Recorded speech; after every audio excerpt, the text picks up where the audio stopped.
Some of these kids just before this game were spazzing out, getting autographs and having their foreheads signed and things like that by Domingo Ayala. And Domingo, thanks for joining us. Thanks for coming on. How you guys doing? Thanks for having me on here. It's been a fun day so far. A lot of good players, a lot of kids excited to be here. Domingo, how far is the trip from home? It's a long way. I got to take a plane, and I fell asleep, so I don't know exactly how long it was. How long did it feel like? It felt like, I don't know, 2.5 hours, something like that. No, that's not bad. No. How's the sleep? Sleep was great. Great. Great. So, before I go anywhere, your signature chain you're wearing, which is one of your trademarks, it's well known. How do you, you got great neck muscles, but how do you hoist that thing around all day? You know what? It takes a lot of practice. I didn't just put this on one day. I wear it from a little kid, now growing up. Now it's like the only thing I wear all the time. That's important. So I live in Colorado. You could actually go in the mountains and strap that on a tire and get over some mountain passes with that thing if you needed to. I probably could. So tell me, you're here, and I know you're doing a tour with Triple Crown Baseball this summer. You've been in Omaha, a couple different locations. You've been hanging around. What's your perspective? What do you see? What do you learn when you come to these things? I learn a lot because I go to a lot of places, and what I see is a lot of kids are having fun. They're playing the game, and that's what it's about. It's at the young age, it's about the experience. Okay, it's about having fun playing the game, having a chance to play, and then from there they kind of grow and get up, and that's when it gets competitive and stuff. But it's a great run tournament. I like to be here, and I like to see all the kids just happy to be here. Check out that pickoff there, Domingo. Wow. What's the key to making a good pickoff work, Domingo? You got to have quick feet, because a lot of time when you're not quick, you're not going to get the runner in time because you don't have a big lead, but you got to have quick feet. Is quick feet God-given? Sometimes, really quick feet. But you can develop them too. You can develop it to a certain point, but some things are coach-given, right? Like my stuff is God-given. Right. No, right. That's been established. Of course. But for those who realize that it's too late in their life to have what you have, it can be coach-given. Some of these things. Great. Of course. So there's hope. There's hope for some people. For some. For some. What do you got next? What do you got going on after you're here at East Cobb? You know what? I get to go home for a little bit. I'm always trying to come up with new video ideas and trying to keep the kids entertained, to keep them watching and having fun. Tell us, just for those, a lot of Domingo Ayala fans out there, where should they go? What are the best sources, social media or website sources that they need to be on to be catching your stuff? I have all of them. I have the Facebook, I have the Twitter, the Instagram, the YouTube. If you want to go to my website, www.domingobaseball.com, you can get all that stuff out there.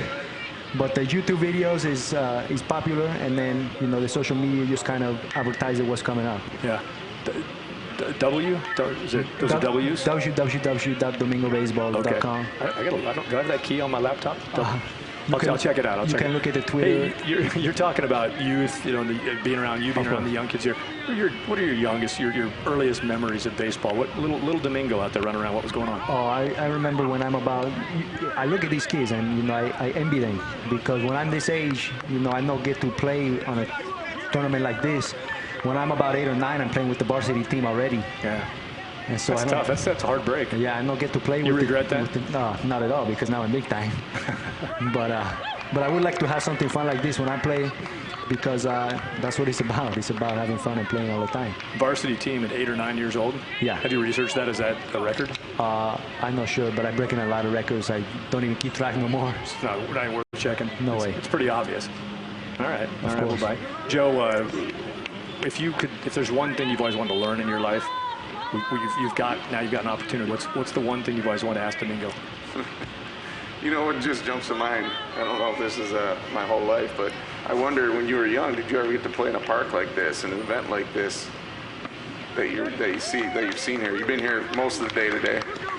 There's not much places you can play that's like this. It's a great atmosphere, great parks to play in. I tell you what, there's not many fields like this until you get to the higher levels, like the college and the Pro Bowl. I'm telling you, this is a great place. Great. What's in your being here this week and talking to these young players, what's the, I'll either say, funniest or most memorable thing that a kid has said to you so far this week? Ooh, that's a good one. I'll let you think about that for a second. One kid did say I'm semi-pro, and I thought that's pretty funny because it's so far from the truth.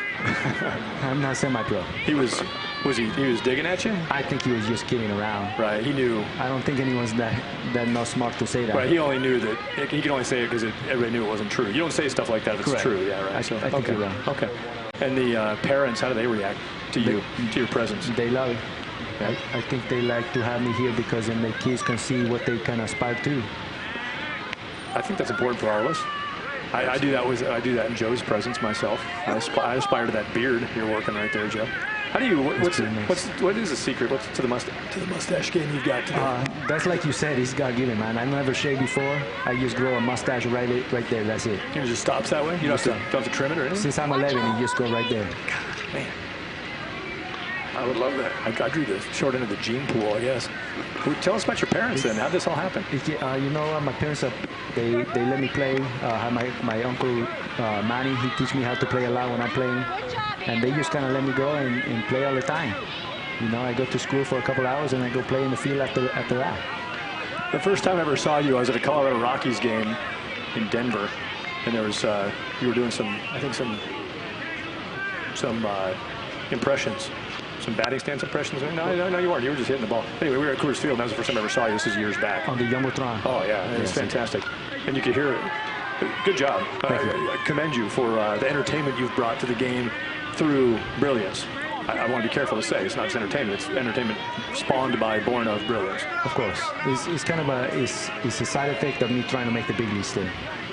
So you, where were you exactly? I was tracking a little bit with Triple Crown. You were in Omaha. Saw that. In Omaha, I go to the Myrtle Beach. I go to the Denver, and then I come in here. And so you were in Omaha during College World Series. See. This is a pretty good round of trips here. These aren't bad draws right here. It's a good round. It's some top quality tournaments right here. A lot of kids, a lot of talent.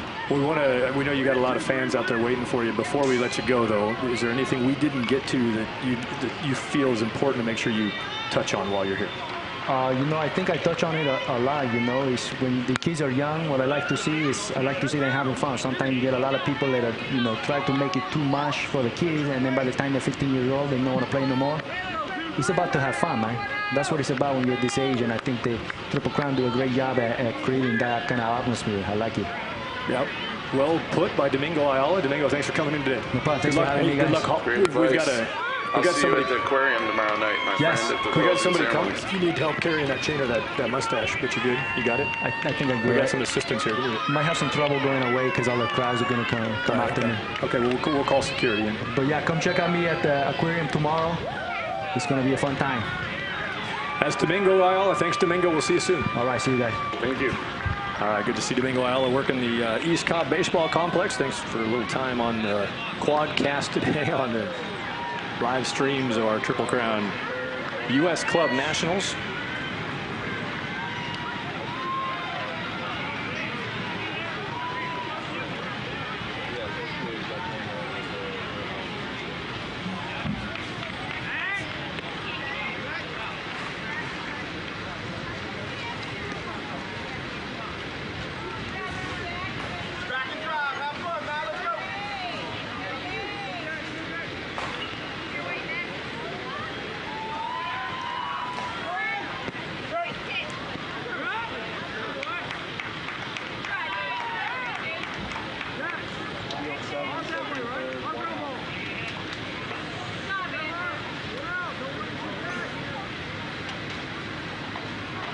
.11-year-old East Cobb baseball and Dallas Tigers continuing on field 4. Playing forward on slot 1 of a couple of slots. Inning number 2 on field 4. 2-1 count. And the team batting. Dallas Tigers leading 1-0. In the top of 2. Bases full of Tigers. Hayden Lawless batting. Hayden Lawless up there with 3 teammates aboard. 1 away. 2-2 pitch.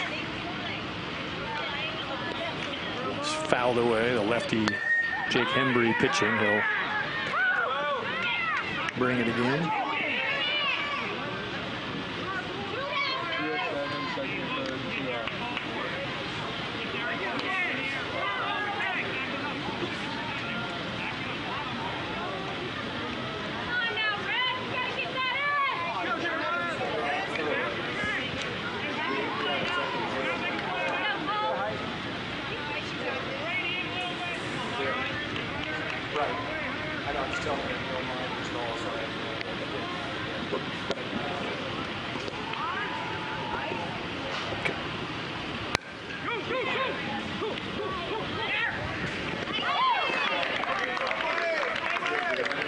One step accomplished for East Cobb Astros and Jake Hembry on the hill. Gets the second out with nobody advancing along. Needs to get one more to get out of his bases loaded jam. Misses wide and hangs up a 1-0 count to Noah Bentley. That's Noah Bentley in the batter's box. Noah looking to tack on here with 1 run in for Dallas Tigers and 3 runners aboard during this at-bat. 2-0 count. Bentley out of Salina, Texas, nicknamed Thor. His favorite baseball player is Bryce Harper, and every time you see that, reminds us of all the years Bryce played in Triple Crown events all over the country, but memorably up in Steamboat Springs, Colorado at the Triple Crown Baseball World Series. Bryce, we were doing television up in Steamboat all those years, and 4 years in a row Bryce Harper was on teams that ended up in the championship game, the broadcast game. So we have a lot of old images, young images of Bryce Harper working his way up to the youth ranks, and that's who Noah Bentley says is his preferred favorite player of the game of baseball. Comes right back into the count after a 2-0 start. It's now a 2-2 count, so Deuce is on the board. 2-2, 2 outs, bases full in the top of the second with Dallas Tigers batting up by 1. Big pitch coming here from Astros. Jake Hembry. Bentley, once time steps out to think about this just a minute.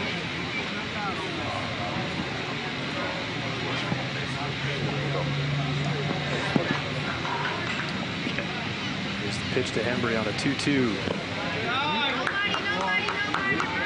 Ball kept in front, preventing any move up force, still alive. Good work behind the plate by Rowan Billings. Rowan Billings, the catcher.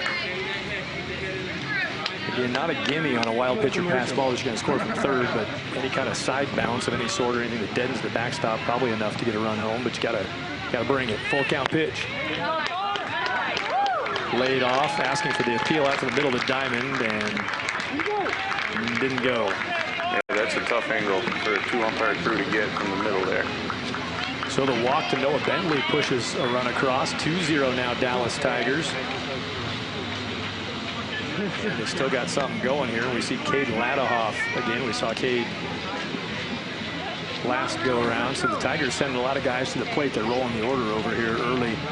You know, the game scoreboard-wise is well in hand for either team still, but the Tigers are asserting themselves early. You can see them establishing the momentum early on. Yeah, they haven't had that big hit to break it open yet, but they're peeking at it with 2 outs here. Again, this is 11-year-old action, and we've, as Joe said, seen some balls go out. 250 down the lines on this field number 4 and 250 to center. Pretty symmetrical layout on field number 4. But you've seen some balls going out. And, how about that for a memory at a big event like this? Oh, it's got to be great. You wouldn't know? I wouldn't know. That's what I was just going to say. I stopped myself. Oh, sorry, I piled on. I didn't have to take it the rest of the way. Some things are better left unsaid. Sorry for your pain, Joe. Here's the pitch to Cade Ladahoff. 1-1 count, 2 down.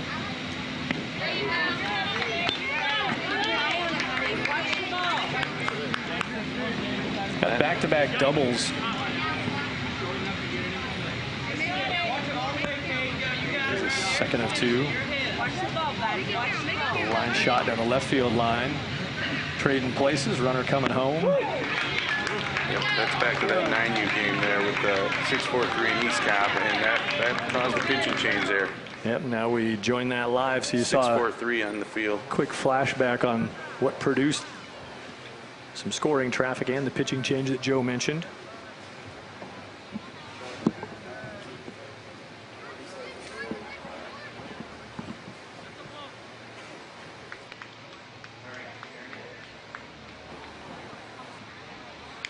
That 11-year-old East Cobb baseball Dallas Tigers matchup on field 4 with that bases loaded situation. Strikeout ended it, so a couple of strikeouts to get out of the jam. That's pretty good work right there. That was a tough spot. 2-0. There was a walk in there, of course, that you saw that pushed a run in, but decent job of wiggling off the hook. That ended the top of the second, leaves the scoreboard at 2-0 in favor of Dallas Tigers over East Cobb.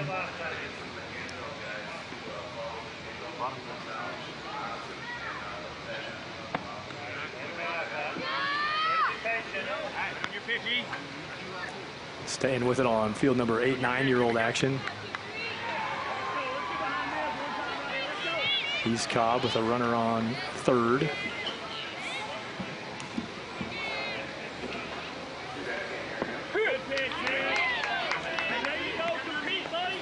For East Cobb.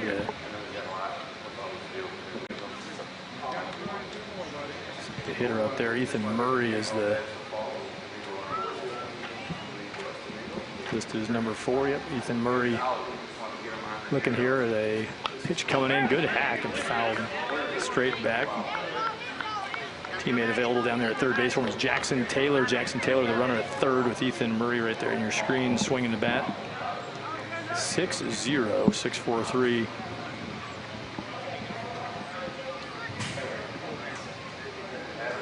Or excuse me, make that 6-0.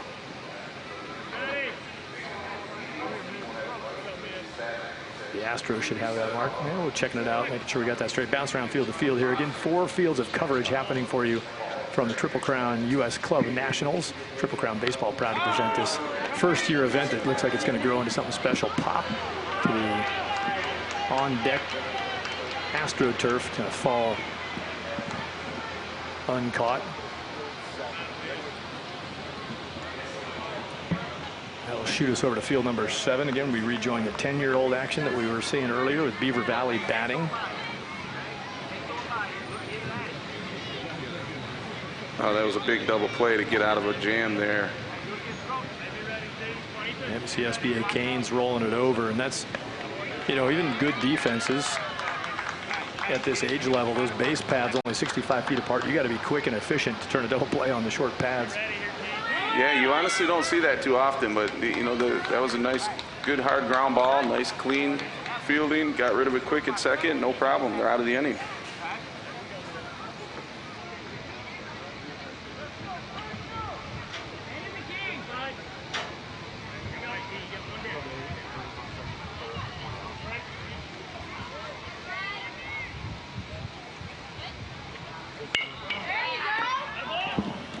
East Cobb line drive is nearly a double off. 6-4-3 gets a little defense. Nice work from Luke Fennelly for 6-4-3 at third base, handling a hot shot. That gets down the line. That's a lot happening. Yeah, and it's been all East Cobb in this game so far. They're up 6-0. Yeah, I was double checking that, make sure we had that straight. It is East Cobb 6 and 6-4-3 DP 0 here in the second inning. You know, one of the features we have for this event is actually the ability to follow the score of these games and stats on Game Changer. So that's GameChanger.io is one of our partners here, and you're able to follow stats through your mobile device or computer. So if somebody's wanting to go jump on that, just go to Game Changer's website and pop into the U.S. Club Nationals? Yep, GameChanger.io, and then you look for the U.S. Club Nationals, pick your team to follow, and you're good to go. And I bet people following that are following these games with the number of outs and counts and innings easier than we can, looking at the scoreboards. Absolutely. So that's a good recommendation if you really want to make sure you're up to speed. And that's a new feature. That's not something that's something you guys have built and put together here for this event with your staff. You're staffing the you know, some kind of notebook, iPad kind of a setup. And yeah, Game Changers are a well-established company, and there's some event organizers out there that use them. This is the first event that Triple Crown has used Game Changer. So every single field has an official scorekeeper with an iPad using Game Changer to keep track of everything, and people can follow it all over the place. It's Jack Turner in the batter's box. Jack with the toes on the inside chalk of the batter's box. Crowd to play a little bit with the bases full. Not a bad idea, trying to induce any kind of... correct that back now. They pulled the runner off the bases. They got one of those removed. First base is free now, but just thinking about how he's trying to tighten the zone there in on the plate. Especially a lot of youth coaches, these younger ages, move those guys around, get that pitcher a little out of their view, their sight lines they're used to seeing. Yep, a lot of guys, as a pitcher, you got to be able to establish that inside part of the plate. Otherwise, you're going to be in trouble. Pretty good swing, and that's going to get to the gap. Jack Turner sends that to the warning track in the gap. 2 runs are in. Turner heading for second. He'll stand up in the second base with a double. And East Cobb is tacking on 8-0. Astros have the lead in just the bottom of the second inning. Of course, that makes you ponder, Joe, the possibility of a run rule. Not that 6-4-3 is done, but in the nines here, run rule situation looks like what? Well, we have a crazy run rule of 20 runs after 2. I don't know that we'll hit that here, but it goes 15 after 3, 10 after 4, or 8 after 5. Those are the way the run rules are set up for this event.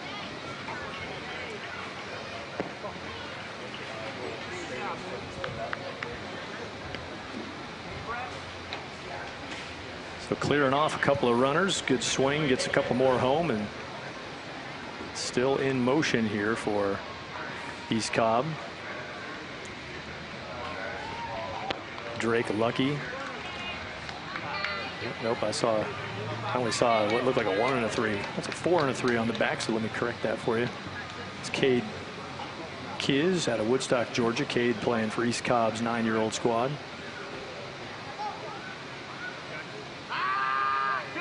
Picked a second and got him. Good move, well timed. Dive back is too late. That's what you need. You're in a little bit of a mess out there. You need something creative to get out of the inning. Got it. That definitely helps. Maybe get them a little momentum here. They can get their bats going, get back in this one. That puts the score at 8-0 at the end of the second inning. East Cobb, they get picked off to end it, but they put up runs and they're all over it. We're at East Cobb Baseball Complex in Marietta, Georgia. We'll take a little break and just reset some things. Get yourself a chance to check out Game Changer and see what's all going on. We'll be carrying on from Atlanta. Just being out here.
Field number 6 is where we're going to jump back into action. Mound time and 6-4-3 DP. The 11-year-old matchup mound time playing defense. It does seem like every field we have has same colored jerseys. Ryan Cooney, number 12 for mound time. He's doing the pitching. And some traffic out there for 6-4-3 DP. Runners at second and third base.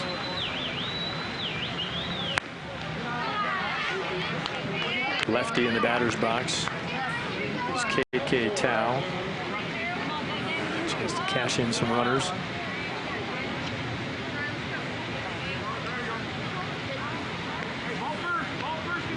Bottom of the third inning.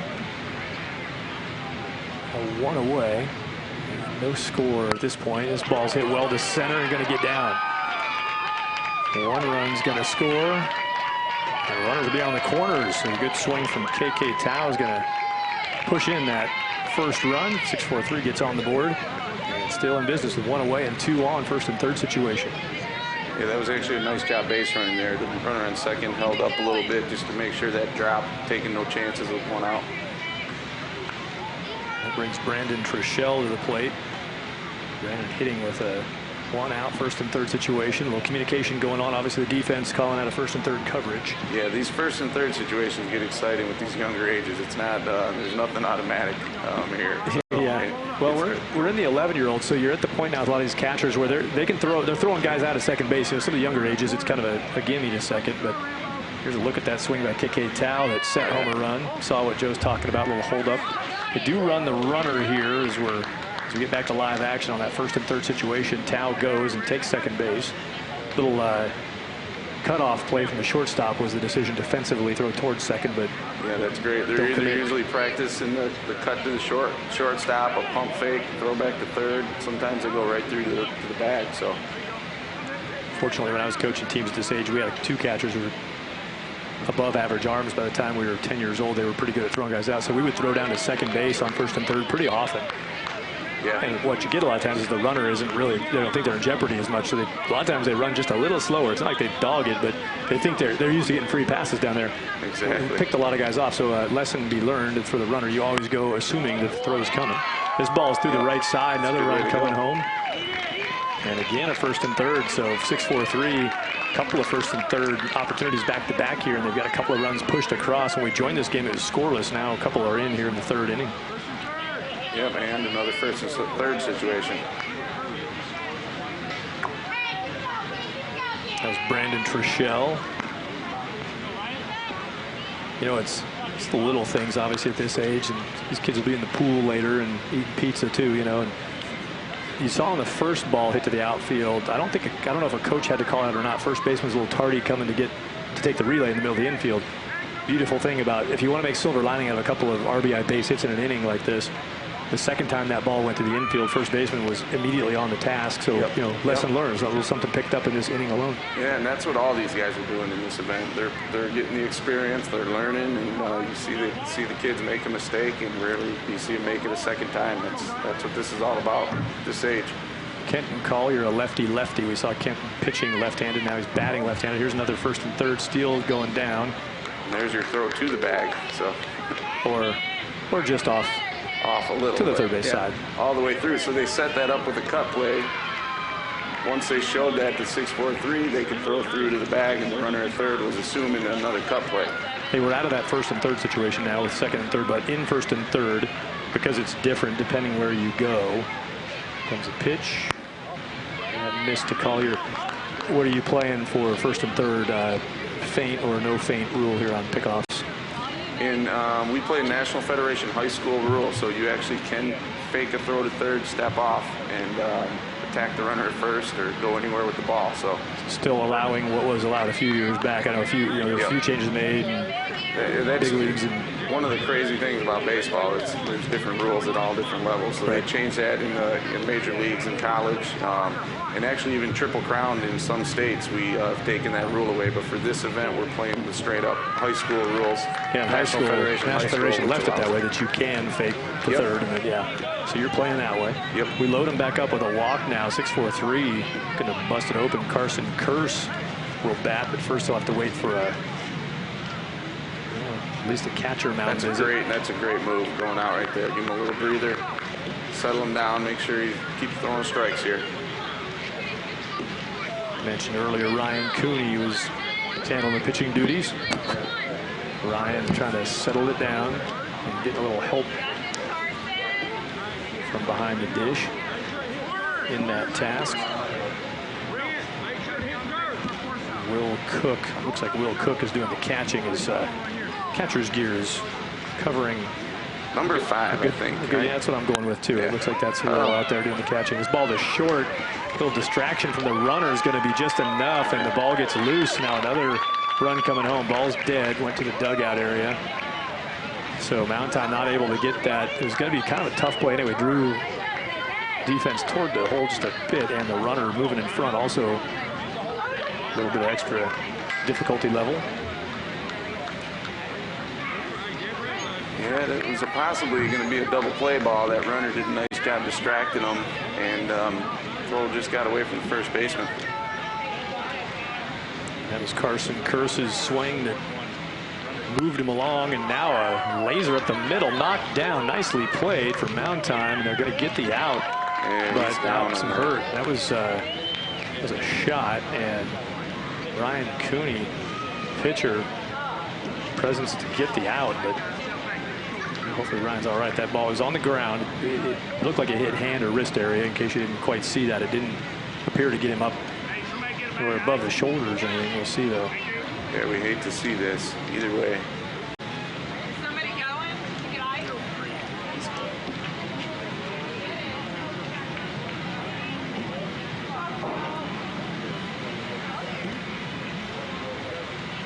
Ryan Cooney doing the pitching.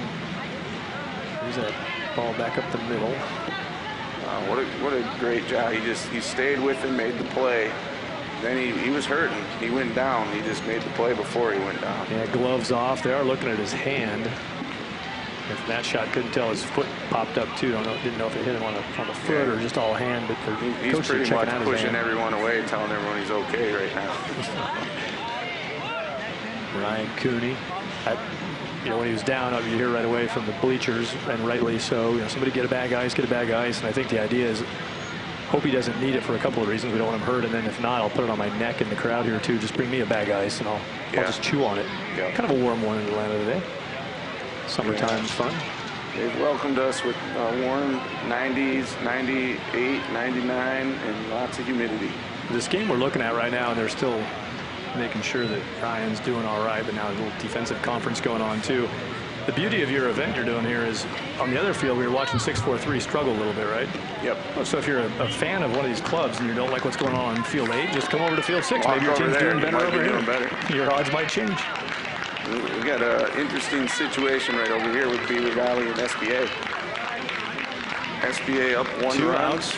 2 outs, bases juiced. Yeah, full of Beaver Valley base runners. Still handling pitching duties out there. There's Cameron Bagwell for the SBA Canes. Yeah, I mentioned earlier this is a pretty big game for the SBA team. They need this to assure their spot in the top 4, where Beaver Valley is probably in the top 4 coming into this 4-0. And we're cruising along 1-0 already in the 4th inning. So at top of the 4th, Canes are leading and playing defense, and in a 2-out bases loaded jam defensively. Oh, wow. Strikeout pitch. Walked right off with some swagger there. Got it. So dodging a little something there, leaving the goose egg on the board. That's the guy we were talking to earlier, had up here with us on headset, Domingo Ayala. There's some Beaver Valley older age players. I think he has the longest walk out of this park on anybody, so he left quite a while ago, and he's still making his way to the exits. What's been the, just at the different events that you've had Domingo involved in, what's been the experience, what's been the feedback on that? Oh, it's been wonderful, and I just seen it personally with my eyes. These kids just light up. Today, I knew it was in the park, but I didn't actually see him until we were up here. But I was walking behind 4 players. One of them was on a cell phone. They're probably 12, 13 years old, and the guy on the cell phone was telling the whole story of his interaction with Domingo and how they were comparing their necklaces and talking to each other, and it was great. Yeah, you can see the chain and the mustache we were talking about. 8th run of the onslaught coming on for East Cobb. That's how it happened. East Cobb. Boom, yeah, they're just pounding the ball. So big lead on 6-4-3, and now we go live. And 6-4-3 has actually scratched up a run, so they're down 8-0. Now they've gotten something going on here. Yep, we saw that replay. That was actually a safety squeeze there. I couldn't tell where the runner started.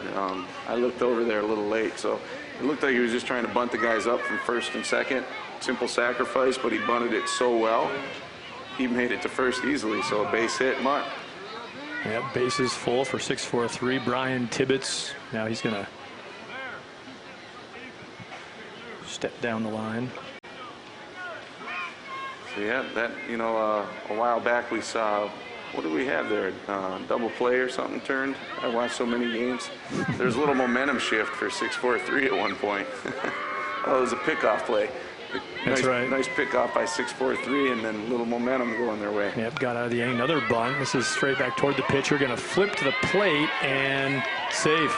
Looks like a pretty good call. We had a good angle on that. It was close, but the hand came down.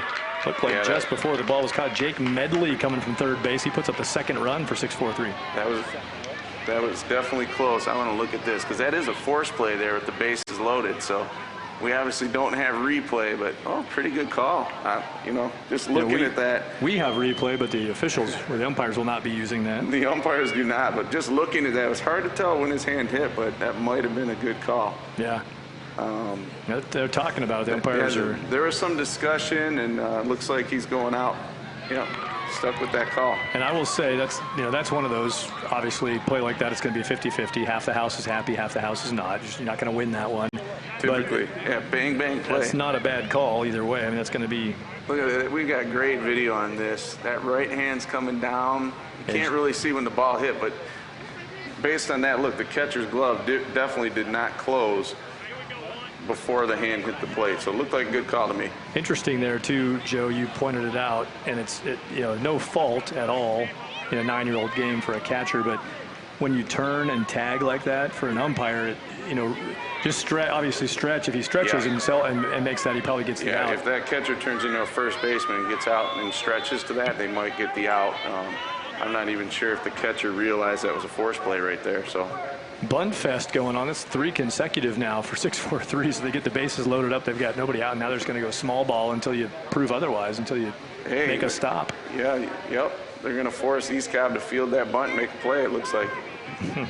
Daniel Parker is the batter. Daniel showed bunt. Previous pitch. He's going to do it again. This one. Oh, it's a good bunt. Great spot. This time, though, it's going to work. And there's exactly, we just talked about that on another field. The play didn't go quite right, and maybe change your strategy on, like you talked about, turning to a first baseman. Nice adjustment there at the plate to sell that out and reach out and make sure you beat the runner. Absolutely. From up here, we couldn't hear if he was coached at all on that. So the coaches may have said something to him about it, or he just made the adjustment himself. But he definitely knew there was a force play there, and he did it the right way, helped get the out.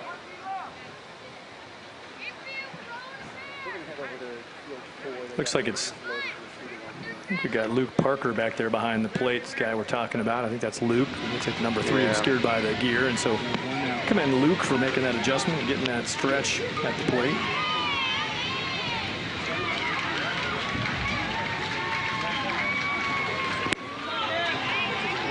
Pitching change on field number 4. Bases loaded here in the East Cobb Dallas Tigers game. So with the pitching change going on, we'll preview that we're going to try to keep an eye on that for you, with East Cobb playing defense against a full infield of runners from Dallas Tigers. Yeah, this guy's bringing it. Little 12-year-old. Looks like he's got some pop on the ball. 2-1 score. Tigers have the lead 2-1, and they've got the bases loaded. This is what brought the pitching change right here, huh?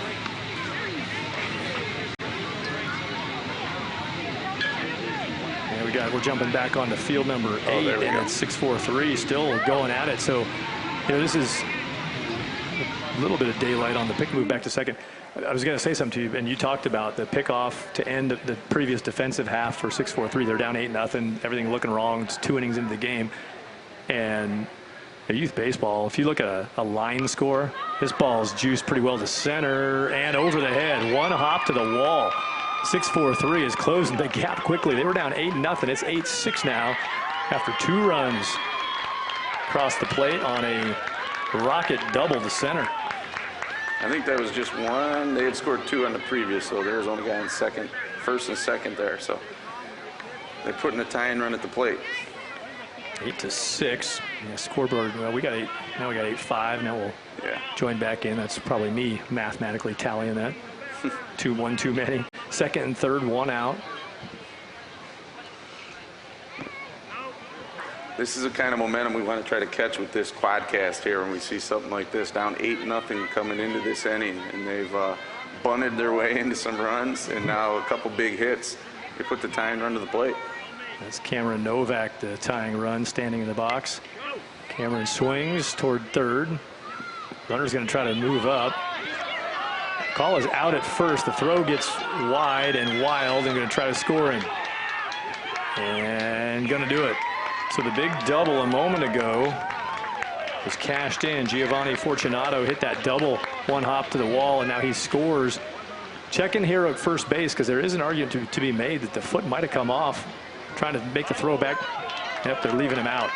East Cobb threw it over to first, and in the haste to try to get the ball across the diamond to third to take care of that runner, it looked like it was at least debatable whether or not his foot stayed on long enough. Yeah, and he did the right thing, staying there. Make sure the umpire makes that call.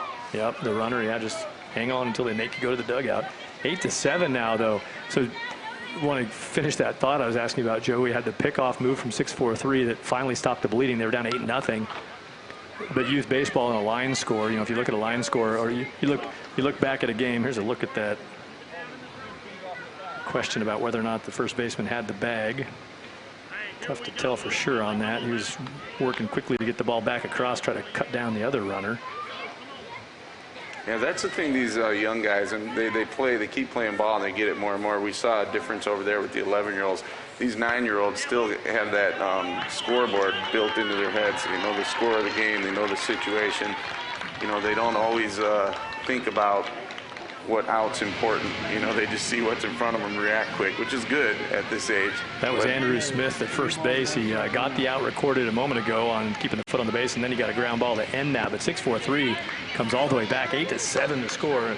6-4-3 back into it. Tigers and Astros now. This is where we get back to over on field 4. We showed you that pitching change a moment ago, and the bases loaded jeopardy that East Cobb is in. East Cobb is trailing 2-1, 1 out. Yeah, they brought in a little stud here to try to get him out of this jam. Yeah, that's a strikeout pitch. That's some gas. That's 11-year-old, 50 feet. So you throw hard and you're only 50 feet away. Not much time to see it.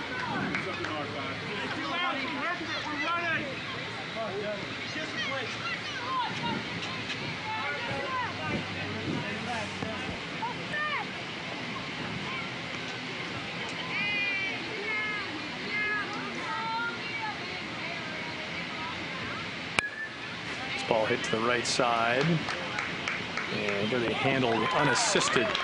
So the gas being thrown by Grayson Smith for East Cobb, coming in to get out of that bases loaded jam. He got the strikeout, and then the right side ground ball to get out of the jam. Still 2-1. Dallas Tigers have the lead, but East Cobb maybe a little positive momentum out of that, averting that threat. So let's recap what we got going on. We're on field 6 now with Mound Time and 6-4-3 DP. On field 7, we've got 10-year-olds, Beaver Valley and SBA Canes. Field 8 is 9-year-olds, East Cobb and 6-4-3 DP. Field 4 is 11-year-olds, East Cobb and Dallas Tigers. That's the game you just saw with the ground out to first base, the 11-year-olds. And field you're on now, that Mound Time 6-4-3, that's an 11-year-old contest. 6-4-3 up 5-0, but Mound Time trying to get something going here.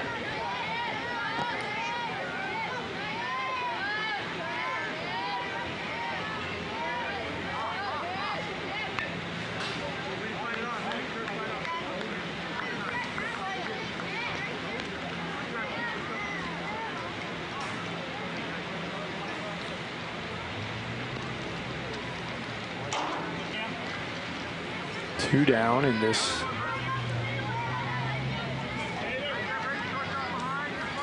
situation here defensively for 6-4-3. Joe, what was the process in building the U.S. Club Nationals and coming to the final sort of packaging of this with the clubs? And I know you did a lot of work visiting people, and maybe I don't know let's see this pitch, and in case we get out of this inning, then I'll ask you on the flip side of a break. But sounds good. I want to hear a little more about the process, and actually we're going to carry that. So you go ahead and do your stretching, some light stretching here, because I'm going to be asking about it for a little while. You're going to have to carry some time for us, but just generally, where are you at as far as mentally? How rewarding is it? Is it right now, or is it more 5 years from now? It'll be really rewarding as far as the build-up. Oh, this event's been rewarding. There's been so many people that have put in a lot of work to make this happen. This really started with an invitation to a bunch of organizations from all over the country to a conference call.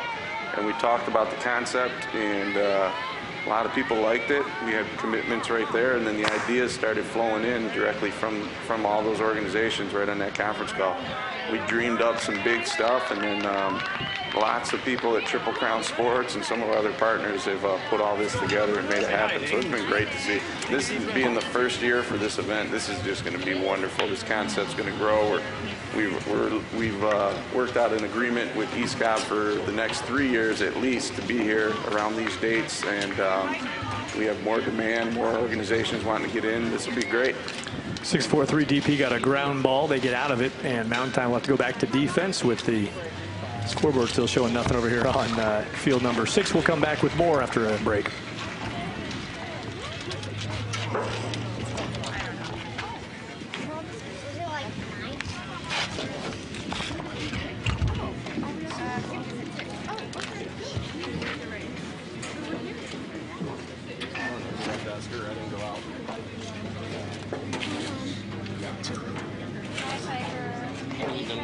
What are you trying to get out of me? Can I see?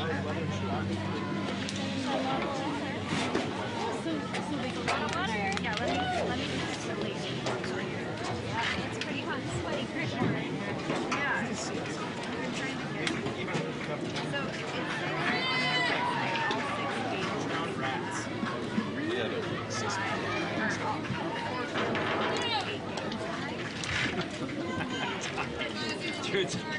Good job. Good job, Nate.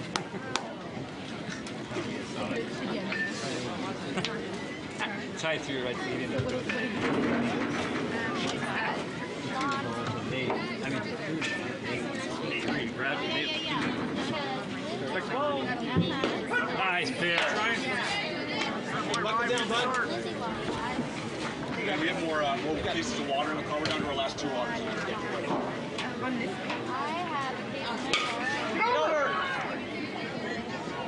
Roy, good job. Good.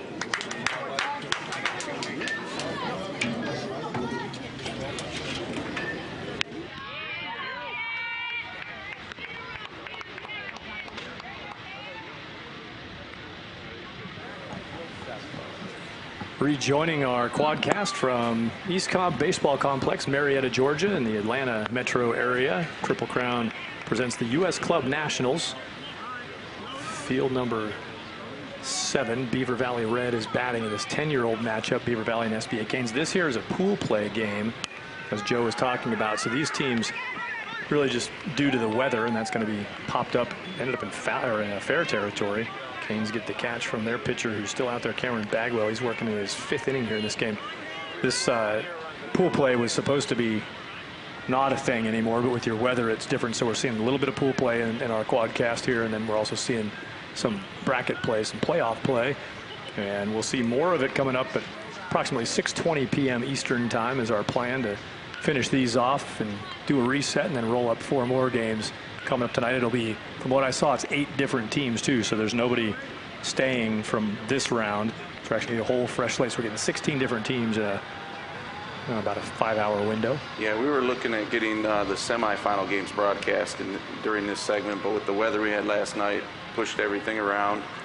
We still have some ball games going on, 9s, 10s, 11s. We'll have 12-year-olds coming up in the next slot. But yeah, the good part about it is we do get to see all 16 teams. That's Joe Santilli. I'm Thad Anderson. Joe, the director of the U.S. Club Nationals and Triple Crown Baseball director. Beaver Valley Red 10-year-olds batting. That's Hunter Troiano swinging it. Hunter has the bat with 2 outs in the top of the 5th inning. And this 10-year-old's now a 6-inning ball game, right, Joe? Yes, 6 innings. And, you know, typically the Triple Crown time limit rules are 1 hour and 45 minutes across the country for these younger guys, 12 and under. But we're playing 2-hour time limits in the U.S. Club Nationals. Haven't been many games that have hit the time limit, truthfully. They've been playing good baseball. And this one is far from it here with the 1-0 game in the 5th inning. So. Yeah. Umpire's dream, right? That ball hit hard and taking a shot at first base, not going to work out, and going to get a free base. Made the turn, now he's committed. Throw coming to second, not in time. That's an important runner right there for Beaver Valley Red with 2 outs in the 5th. They're down 1-0. Solidly struck back through the middle, and then the aggressive attempt from center field doesn't pay off. Error. Yeah, he went after that aggressively. I actually saw that same center fielder make that same play earlier in the game, and got a runner out. So you don't see that often, the 8-3 out there, but almost happened again right there. It's Hunter Troiano keeping the inning alive with a single and a 1-base move-up error. Beaver Valley puts that tying run in scoring position late here. This gets big. Fouled away on the first pitch to Grant Melder. That's Grant Melder in the box. Yeah, we saw this pitcher get out of a jam a couple innings ago with a little bit of swagger and a strikeout.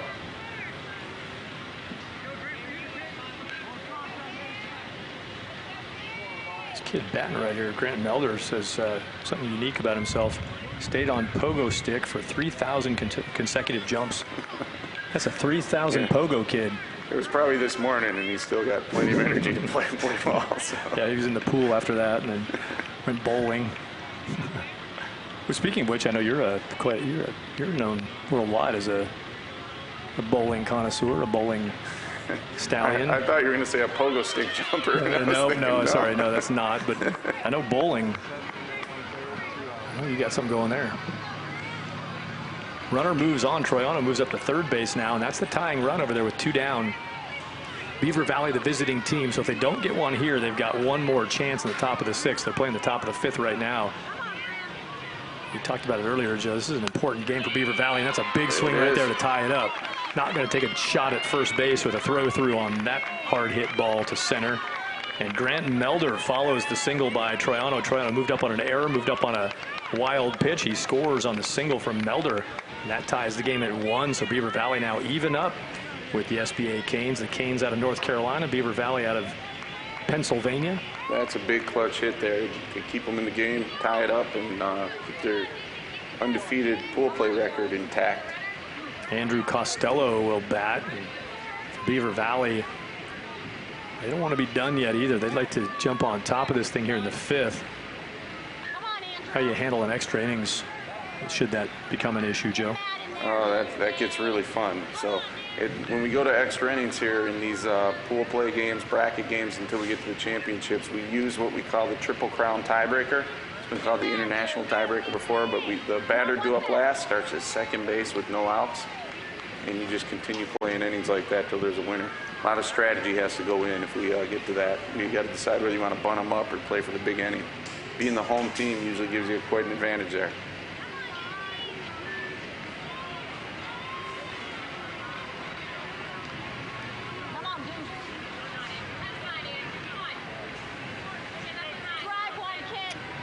With this extended length of this event, not just your 2-day shot here.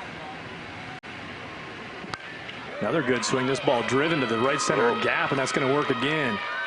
Again, 65-foot bases. Runner moving around, going to be held. Nope, going to be waved through third base. And let's correct that. Was not waved. It sort of went on his own. He ran right through the stop sign. Pulled up in time to get back. So Grant Melder thought about wanting to score. He was getting he got encouraged to round it hard, but he was getting held up, and that was the right move. He was going to be out by about 28 steps if he went. Yep. You'd like to, maybe take a chance there if you got a shot at scoring with 2 outs. But I don't think he had much of a chance at all there. So that was a good decision by the coach, and he hung with it and was able to stop himself. That sets up 2 outs and 2 in scoring position. Andrew Costello, what a swing. That was a laser to right center. Yeah, great stroke. And that will create an opportunity for Peyton Wayner to hit. So Peyton's going to bat now with 2 down and 2 stand in scoring position.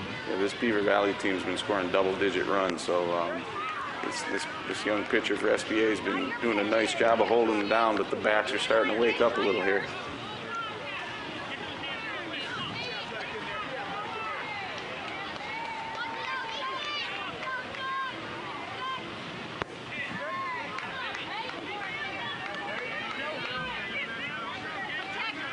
This afternoon a little more pleasant for you than yesterday? So far, yep. Yesterday it rained at 3:45. And, well, actually, we had lightning detectors go off. This park's equipped with lightning detectors. And they let you know when to get everybody off the field, keep everybody safe. And we had lightning detectors go off at 3:45. And then rain hit actually 2 hours after that. And that washed us out for the night here in this complex.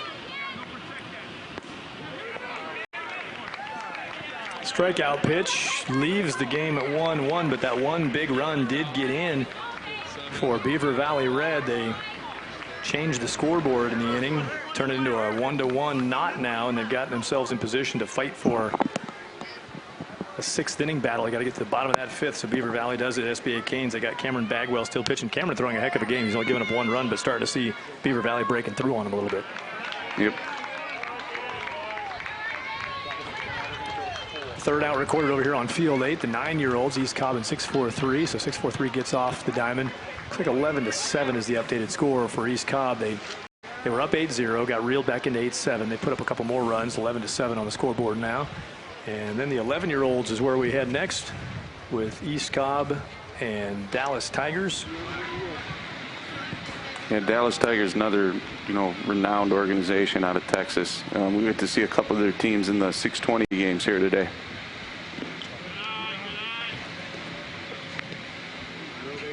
Have you, in the course of this, leading up to this and in this week, Joe, I'm curious just as far as anything you've seen or heard from coaches, as with the diversity of geographics and all that, and what kind of comments have you heard from the coaches about how this is playing in their kids' heads or how they're seeing it on the diamond? The feedback has been great. When we started this with that media day, the teams came out here and were able to practice, and you had a lot of the teams walking around the park looking at how other teams practice. So, it started that way. From there, the feedback's just been wonderful. I mean, they like the competition. Everything has gone well. I'm sure they didn't love the rain. But we reacted, got them back out here on the field today, and hopefully we keep this kind of weather for the next 2 days and finish this thing. Yeah. Tigers 2, Astros 1 on field 4, the 11-year-olds, and a strikeout pitch for East Cobb. 1 down, keeping runners off the bases.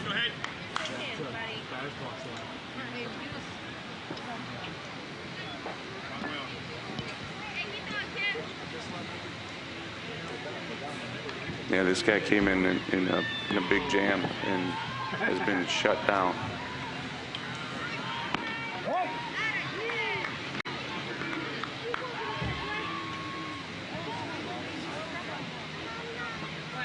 Did it make him feel better to tell you?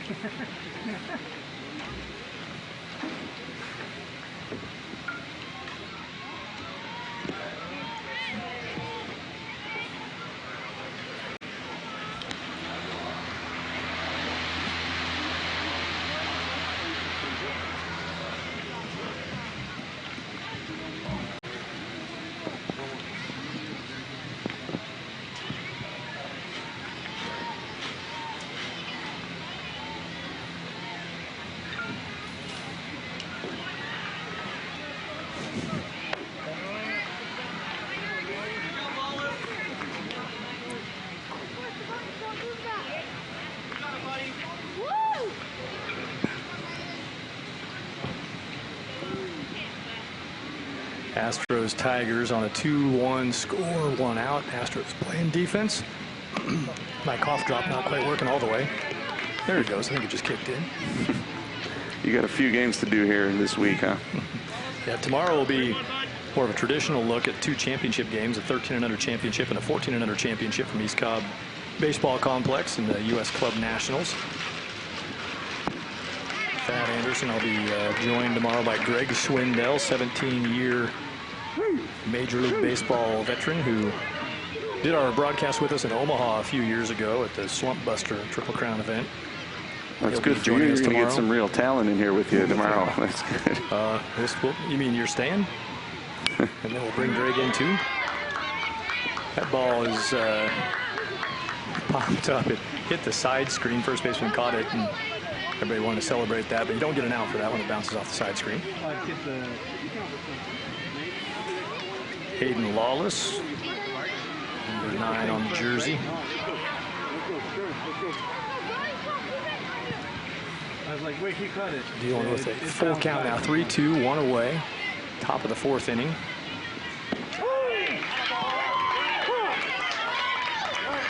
And a full count strikeout pitch.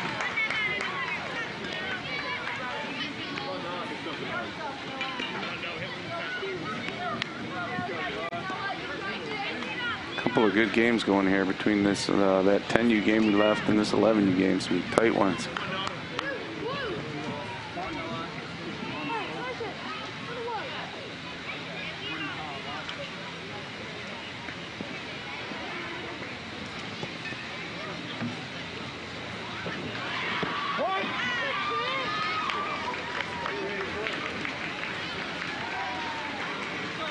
This is just a beautiful pitch. He's been pretty much dominating since he came in. Caught the outside corner there. Another at bat for Noah Bentley. We saw Noah, he had the walk earlier that pushed a run in. With his team up 2-1, so part of the thin margin they have on the board right now. No runners on base. And those 2 outs, top of 4 in a 6-inning ball game. Ball rolling through the traffic, the footprint area right by first base, the leadoff area. And the hop stayed true and the out made, so that'll end the top of the 4th. And East Cobb will bat again. They're down 2-1. East Cobb getting ready to try again to tie or take the lead in this 11-year-old playoff game.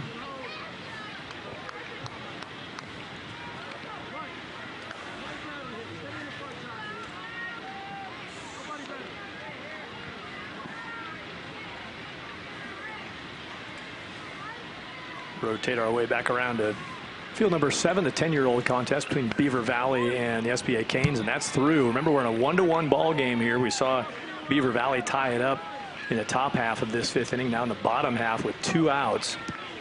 That's when Beaver Valley did it. They had 2 down, and they put their run together on 2 outs.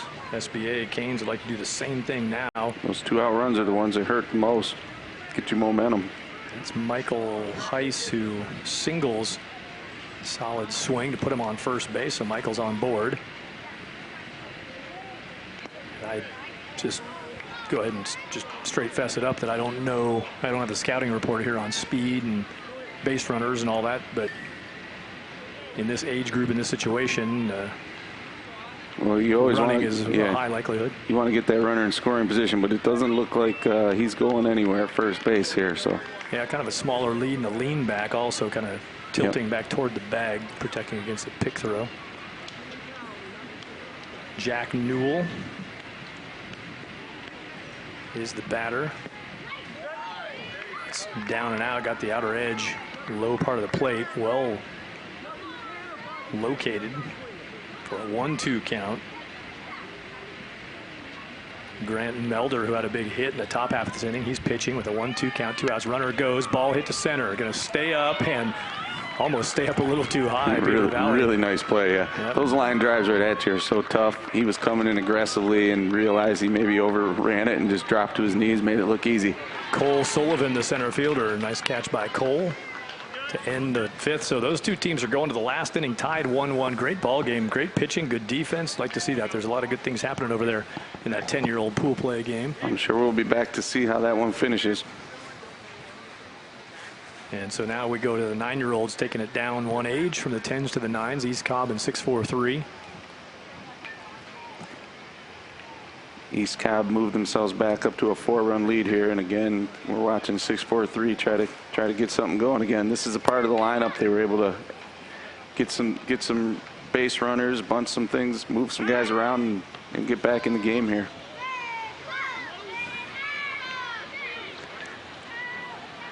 For East Cobb, playing defense. An 11-7 score, top of the 4th, the 1 out, the 1 on.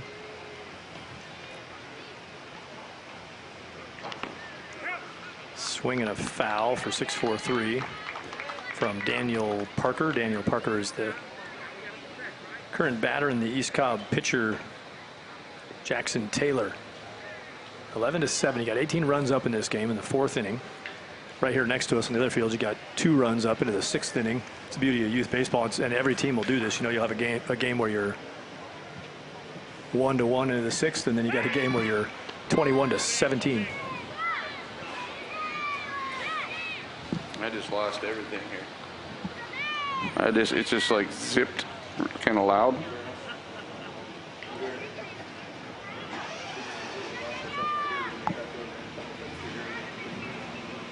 U.S. Club Nationals quadcast is rolling along. 6-4-3 trying to do something about their deficit of 4 runs. Great stop at shortstop and an infield base hit for 6-4-3.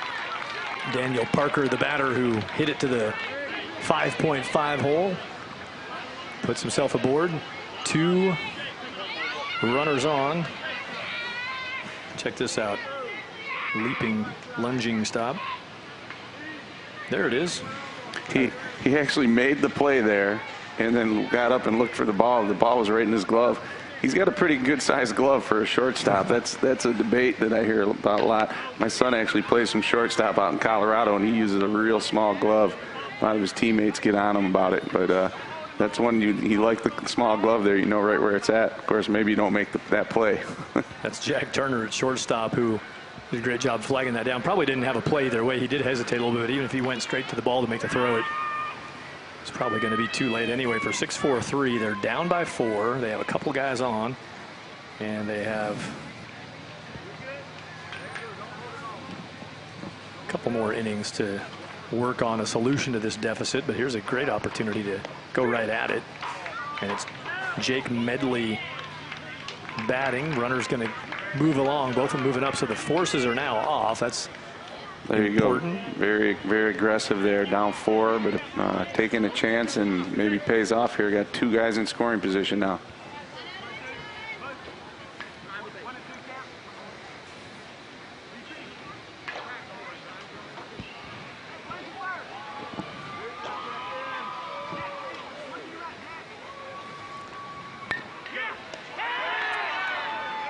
Oh, he got caught up.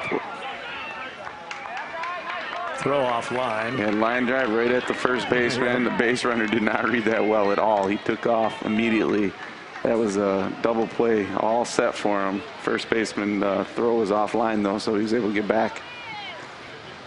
I see that third base coach talking to him, so we'll see how he learns from that, like we've talked about a couple times here.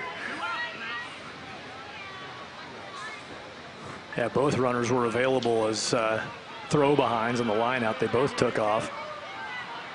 Decided to go across the diamond. Second base, obviously the shorter throw, but hard to see all that. Now a little toss down to third, so East Cobb defensively moving the ball around.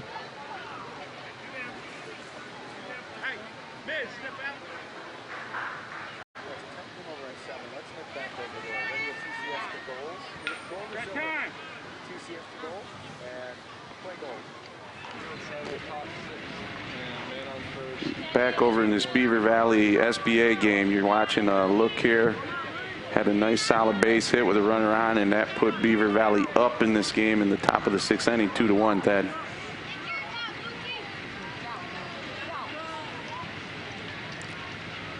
This is the final frame, 6-inning ball game. All of these games we have right now, in fact all the games in our next slot also, in the 6:20 p.m. Eastern time slot with 4 games going on, will also be 6-inning games with run rules in effect, but if they go the distance within the time limit, 6 innings is the allocated number of innings. Beaver Valley, Luke Costello the batter.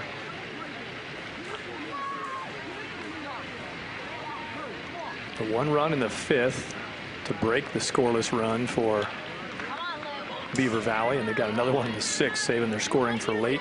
Pitching change did happen for SBA Canes. Good outing for Cameron Bagwell. Piled up some innings and kept the scoreboard light. It's been replaced here by Isaac Pena, who gives up a ball dropped into right, but it was in a spot the runner couldn't break, and out at second base. So on a shallow ball to right, force out, Cole Sullivan is thrown out at second base. That was a nice play again. That was the center fielder, came all the way over. If you look at that, the runner was just caught up. Not much you can do. You're not quite sure if that's going to be caught. He was actually in a good position. He went halfway, turned his body to the ball, and center fielder just made a nice play. Sometimes you just tip your cap. Good throw, having to work back opposite, across his body, got it on the mark. Talking about the pitching for SBA Beaver Valley, same story. Want to commend all the arms who've been in this game. Impressive. 10 and under, you know, sometimes you get a low scoring game just because nobody really had anything at the plate, but these are some talented lineups. These are 2 of the powerhouse teams as far as hitting goes. I'll tell you that I've seen just watching this 10U division. Like I said, this SBA team I think is leading all the 10U teams with home runs. They hit 3 in their 2 games this morning. You got Beaver Valley, who's just been putting up double digits game after game. Brady Boyle pops this to the left side, and it's handled. Shortstop makes the move in between the left fielder, third baseman, puts it away, and SBA's got the second out of the top of the sixth. Catch at shortstop by Jack Newell. Yes. Out number 2. SBA is going to try to close this out, get one more shot at tying it back up or winning it in the bottom of the 6th. This one will be an exciting finish. Hey, remind you while you're online, check out baseballamerica.com, the nation's leading resource for baseball information from the major and minor leagues to prospects, the draft, college, high school coverage. Keep up with all things baseball at baseballamerica.com. Thanks to Baseball America for their partnership with Triple Crown Baseball.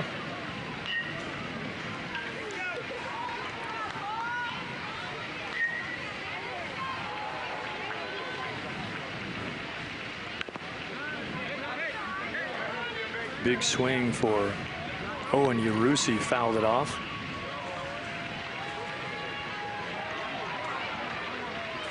One ball, one strike, 2 down. Beaver Valley love to get another run tacked on to add a little bit of cushion, but they can put up some defense in the bottom half of this inning. Big win available for Beaver Valley now after flipping the scoreboard from a 1-0 just an inning ago to a 2-1 lead.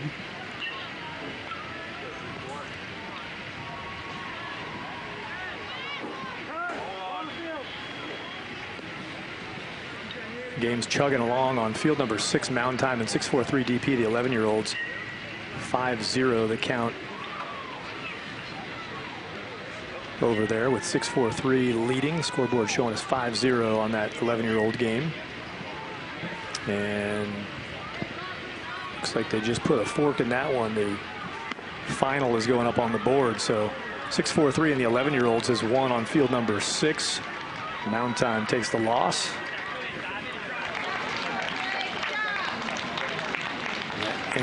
Wraps up that 11-year-old matchup. Mound time at 6-4-3. It's 6-4-3 taking the win. Ball popped up for Beaver Valley, called and caught, and SBA Canes managed to avoid any further damage, but now they got work to do in the bottom of the 6th. The Canes with their last bats now looking at a deficit 2-1. Beaver Valley trying to close out a late inning win. 11-year-old action. We just saw one game end with 6-4-3 getting a win over Mound Time. The Field 4 matchup, East Cobb and Dallas Tigers, has been a good one all throughout. Still 2-1 the score. Yeah, bases loaded here with 2 outs. Bottom of the 4th. East Cobb trailing by 1. Another great ball game here.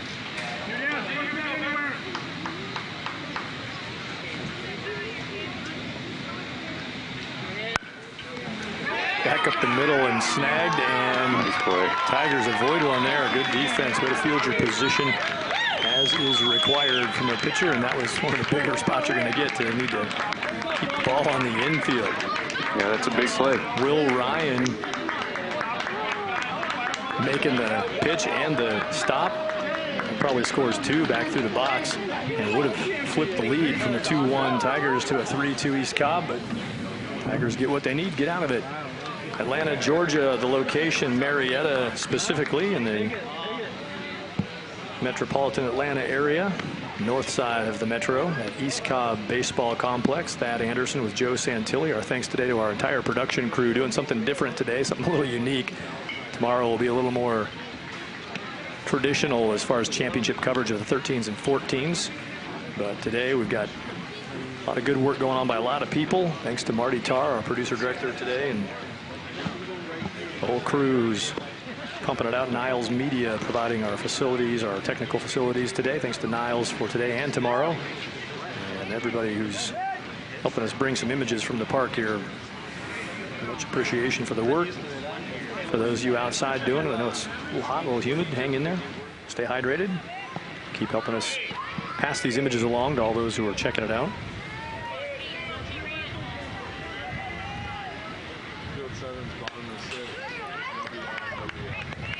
So now we're in the bottom of the 6th inning, and it's the last shot here for SBA Canes.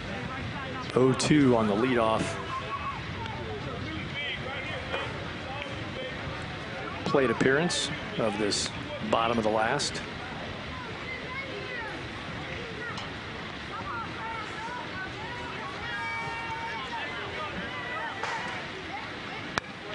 Good swing from Victor Lopez, but it's going to end up caught shading over into right center for Beaver Valley. Defense is there. The catch made by Cole Sullivan. Nothing wrong with that. Good swing, but that first out is always such a big one in these tight games. Takes a little pressure off, gets the defense relaxed, gets the pitcher relaxed. So uphill battle for SBA Canes right now. They got to get a base runner, get it started. Grant Melder still handling pitching duties for Beaver Valley. And of course, this Beaver Valley team knows how to win, this 10U team. Yeah, that ball off the bat, you see that first out so big, and that one for everybody in the park, right at contact. That's one of those, and from a coaching perspective, you're just, for a second there, you're not exactly sure what the trajectory is and what the angle is, and that ball's hit anywhere not close to defense. That's multiple bases. That was hit well. Yep. The center fielder got a good jump on it, ran it down, no problem. Yeah, it was shaded a little bit toward the right center gap.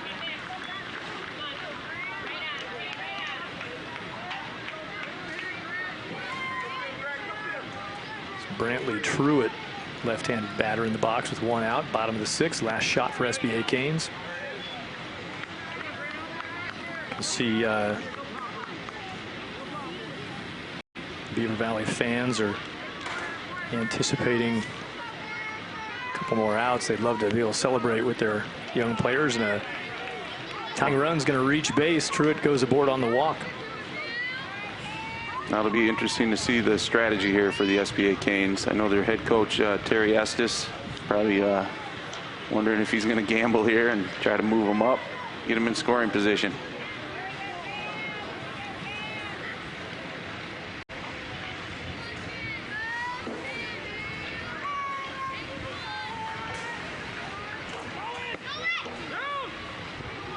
Right away, almost a fielder indifference there. They didn't cover up. Catcher looked like he wanted to make the throw. Maybe a little confusion with the middle guys on who was covering the bag.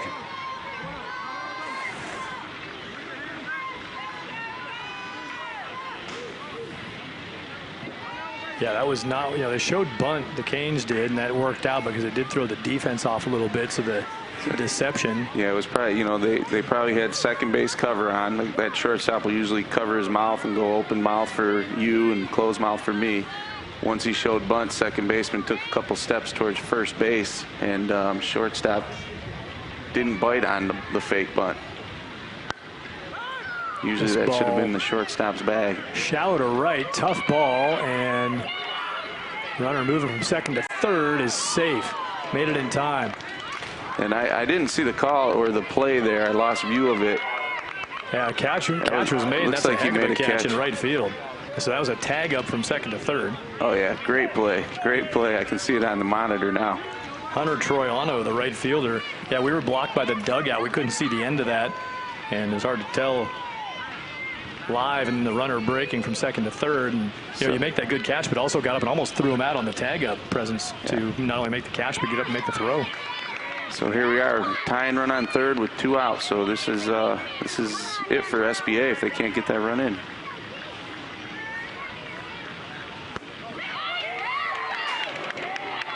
Now an 0-2 count. Nothing past you,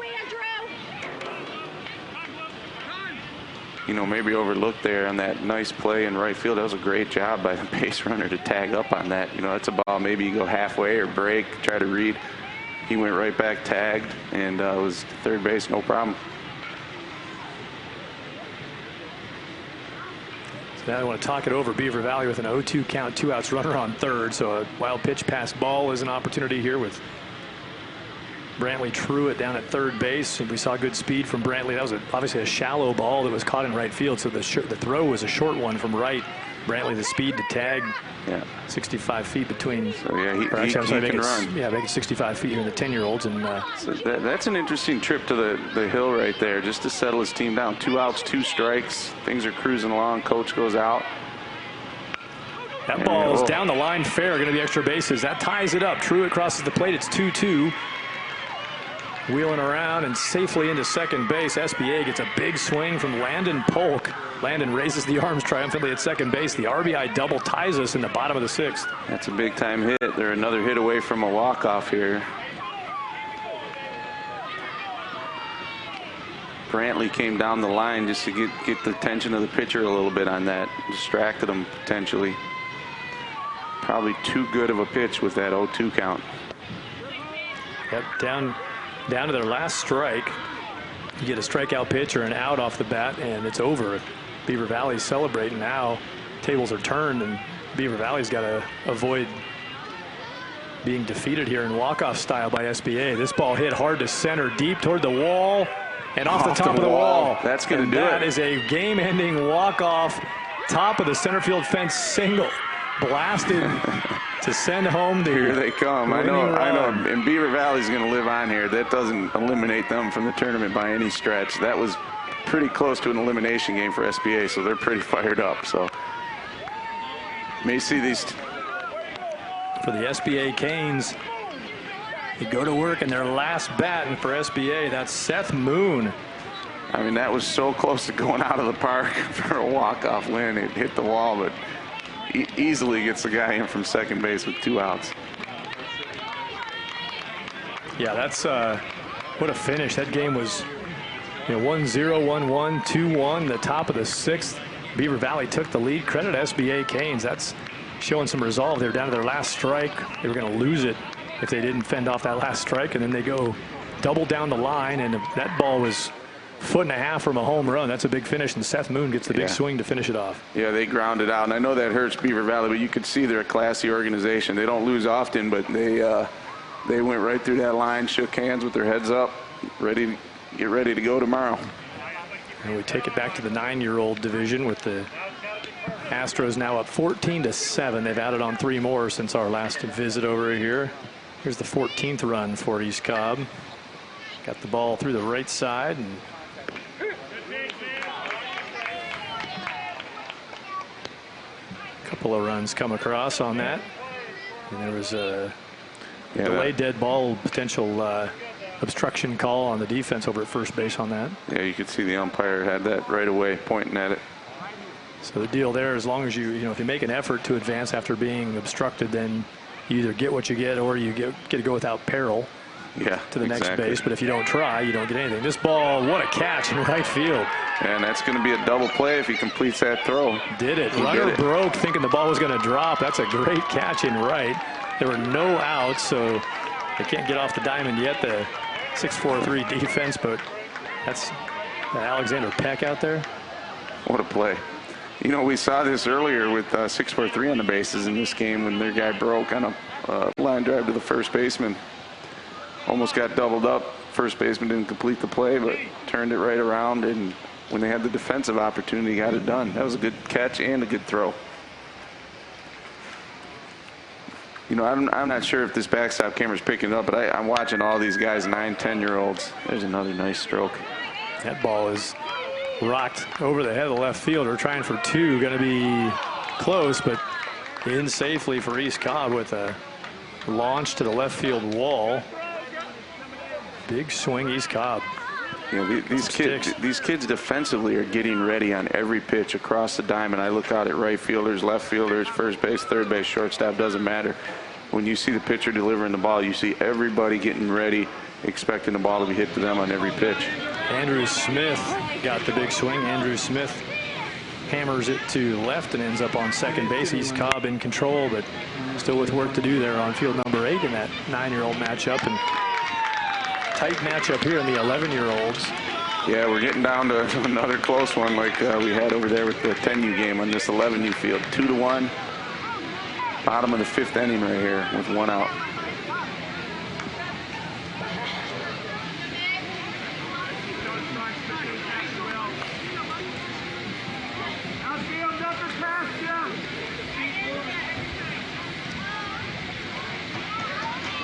Dallas Tigers playing defense. And right now facing no traffic on the bases with Will Ryan pitching for the Tigers. Bottom of the 5th inning. 1 strike, 1 out. Ball hit to right. Hesitated, came on, made the catch. Wow. A bad swing there from Nicholas Rule for these Cobb Astros, but it's taken away on a catch coming on by Hayden Lawless. These are not only 3 different fields, 3 different teams, 3 different right fielders. We just seen within a few minutes, beautiful plays. Some right fielders are making some plays today. Picking that off the grass. And with a 2-1 score, of course, every moment like that, game-changing. Absolutely.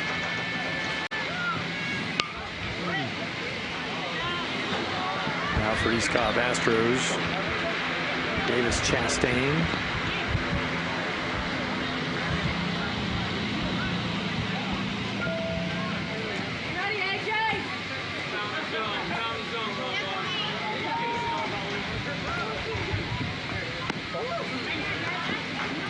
Davis claim to fame. He made the final out to win the 8-year-old World Series a couple years back when he was playing the 8-year-old level. This guy's a Jose Altuve fan, Houston Astros player. Of course, these top teams go under the name Astros. And guys like Dustin Pedroia or Jose Altuve, some of the guys who appeal to a lot of these young players. Yeah, great choice. You know, you like to see young guys like in those kind of dirtbag players that get after it, use everything they got. Great choice.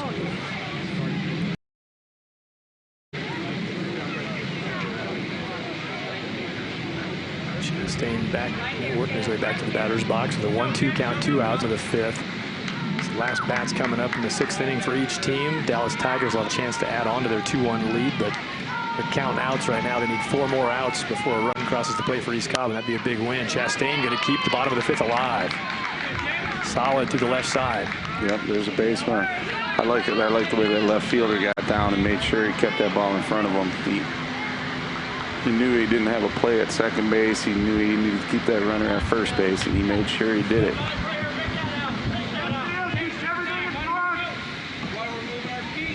That lets Chase Meyer step into the box, still in the 5th inning. That 2-out single keeps it going. Just saw in the 10-year-old action we were looking at, a 2-1 game that took a lot of twists and turns down the stretch. This game has also been well pitched and well defended throughout. Yeah, it's setting up for another good finish here. So we got a be seeing a Dallas Patriots team on this same field coming up next on our 6:20 p.m. Eastern on this field number 4. Patriots waiting to take the field, so they're behind their local mates, the Dallas Tigers, here on the ball field, waiting to take their turn. Yeah, you know, that this event, we kind of talked a little bit about it earlier, but there was only 2 areas that we decided to invite 2 teams from. One was Texas, that Dallas Mecca of baseball with the depth they have of teams, and the other one right here in Atlanta. So everywhere else was pretty much one organization from a geographic area to fill these slots. Chase Meyer out to end the 5th inning, so that 2-out single doesn't hurt Dallas Tigers. Strikeout pitch coming. Yeah, you can see he was just completely fooled by that pitch, off speed, and not happy afterwards. So it's Will Ryan who throws it pretty well, taking something off to end the bottom of the 5th, and that will cue up the last shot. Dallas Tigers, they'll first get a chance to pad their 2-1 lead, and then they've got to get 3 outs with nothing across to take a good win over a tough East Cobb Astros team. That's what's on the table right now for those 2 teams. 43 for 6. Back to field 8 in our 9-year-old game. Play to end the inning. A little soft to shortstop. Another good job of body control, of athleticism to get down and get underneath the baseball. That's how 6-4-3 got out of that last inning. 5th inning now opens. 14-7. East Cobb has the lead on that field number 8 in the 9-year-old game. We've got 1 game completed. 6-4-3 in the 11-year-olds beat Mound Time. I'm sorry, we got 2 games completed. SBA Canes beat Beaver Valley in the 10s just now, and 643 DP beat Mountain Time in the 11s. We're coming down the home stretch of our other 2 games in our first block of Around the Horn coverage from East Cobb Baseball, the Quadcast. And there are some of the Dallas Patriots I mentioned a moment ago sitting around field number 4. You know, Joe, the current count, at last I knew, Dallas Patriots in their organization, it was 40. I think maybe I'm way off now. I want to say last I heard it was like 47 teams. Something like that. Yeah, they have a lot of teams, you know, and Triple Crown being out in Colorado, we get to see that phenom shortstop play for the Colorado Rockies, Trevor Story. He played in the Dallas Patriots organization, came out of there, and we actually had a lot of the Patriots come out to the opening day in Denver for the Rockies to watch Trevor play out there. So most of these organizations in this event have some superstars that are at the major league level. You look through their websites, they got guys going to colleges and playing pro ball.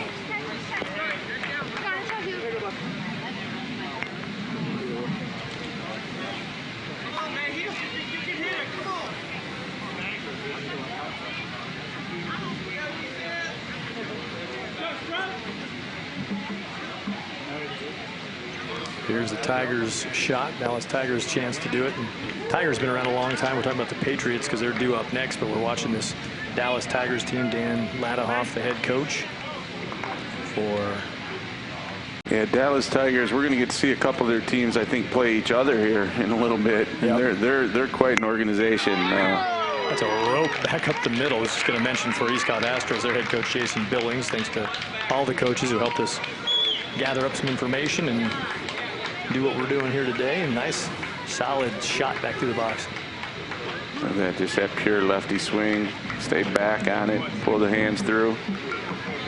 Let them fly. Mason Sadler, the lefty with the smooth swing and the powerful swing. Sending a laser back to the middle. So he's aboard. Sadler takes first base on the single. And he is followed by Ben Matthews. You know, I'm telling you, I'm really impressed. I didn't really know what to expect here today, especially when we lost the semifinal games to rain last night. We moved some games in here, but the level of baseball we've been seeing has been outstanding. Just everywhere we look, good plays being made, good swings, good pitches being thrown. These guys are working hard to a very high level.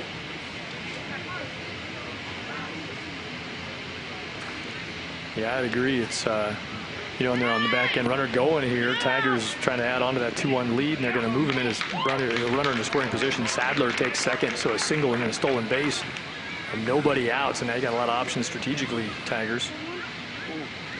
You know, you're getting deeper into the event, obviously, too. It's hot, it's humid. You know, they're letdowns here or kind of running out of gas would be an option, but you can see these players are pretty, not only conditioned, but just the reps they take. They're still at full capacity right now. Yeah, these teams have played 3-4 games already in the tournament, and you know, Triple Crown does what we can to protect the arms of the pitchers. We have pitching rules, so these guys are, you know, getting deep down in their pitching rotations with guys too, because they've already played quite a bit. But the baseball has been excellent so far. East Cobb's pitcher right now is Grayson Smith. He's dealing with nobody out, runner on second, 1-2 count. And that was big. He needed that. Got the strikeout to get to a 2-out, a 1-out second base situation. That's a lot better spot than a third base 1-out. Yeah, that's the thing. You give up that one strike to steal the base. A lot of times that happens. It gives a pitcher a little bit of an advantage there.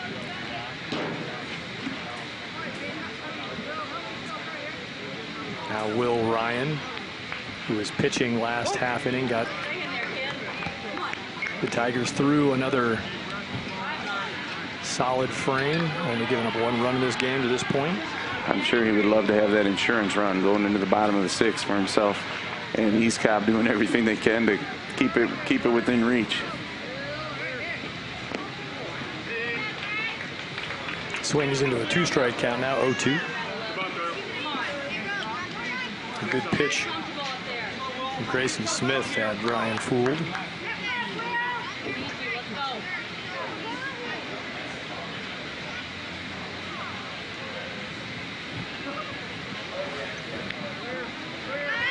runner going on an 0-2 count. And from behind the plate, for East Cobb, catcher Rowan Billings, I think he was, not sure if he was maybe thinking crossed up. He's looking in at the dugout, asking his coach a question. I'm not sure if he was crossed up on the pitch by the pitcher.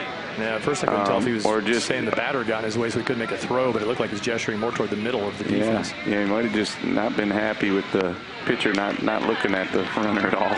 Well, while that's going on, that's back-to-back strikeouts in a big spot here for Grayson Smith, the pitcher who's coming through, trying to keep it just a one-run deficit for his offense when they take their last bat here at the bottom of the sixth.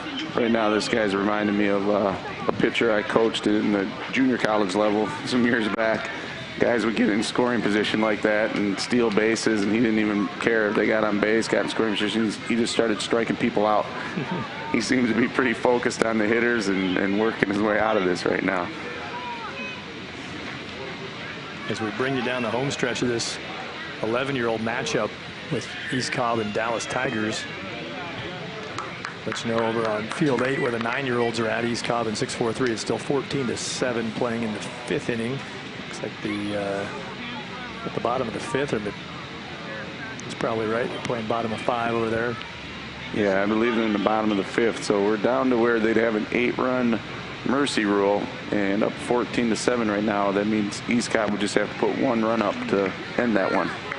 Remember, East Cobb led that 8-0. And 6-4-3 will dial it all the way back to 8-7. But then East Cobb found the gear again, hung up another 6 runs, so they have that +7 on the scoreboard. Need 1 more to end it, like Joe said right here, or play defense in the top of the 6th if the time limit doesn't get them. Yeah, we're probably starting to close in on the time limit. What happens with our time limit here is when they hit that 2 hours, they finish the inning they're playing, and game's over from there, unless it's tied. Yeah, you did tell me that earlier. Some of the events, Triple Crown baseball events, play ties here, but for some weather, obviously, that forced your hand, not playing ties at this particular event. Yeah, exactly. This event, we want to play out all the games. You know, we had our umpire and manager meeting going into this, and we talked to the teams, and we told them the only ties we would have would be due to weather. And of course, we had some yesterday, and we actually had a tie in a game. So yeah, it's a good thing you said that out loud at least earlier, so it's established. Yes. You hate to say it and jinx yourself, but better to have said it. Of course, that game is going on right there, and both of these games are playoff level games that wouldn't have a tie anyway. But talking about pool play, no ties in pool, barring weather. The playing at the U.S. Club Nationals. You know, that's an interesting thing in tournament baseball. Again, with our pitching rules, our pitchers at these young ages. And I'll finish this thought as we're watching that 14-7 game that ended. The home team was batting, 2-hour time limit hit, and East Cobb will get the win there. We'll watch them shaking hands. But when you have a inning pitch limit for the pitchers, a lot of the coaches actually like the ties in pool play because they don't have to continue using pitchers and going deeper into games. They're just happy taking the tie. So.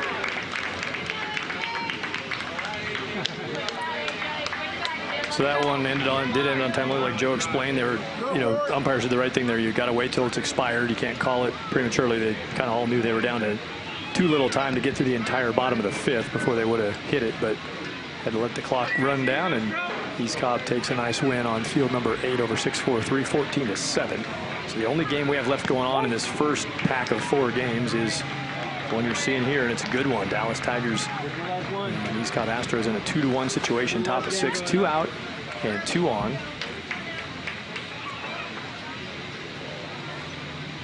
Oh, what happened to the board? Oh.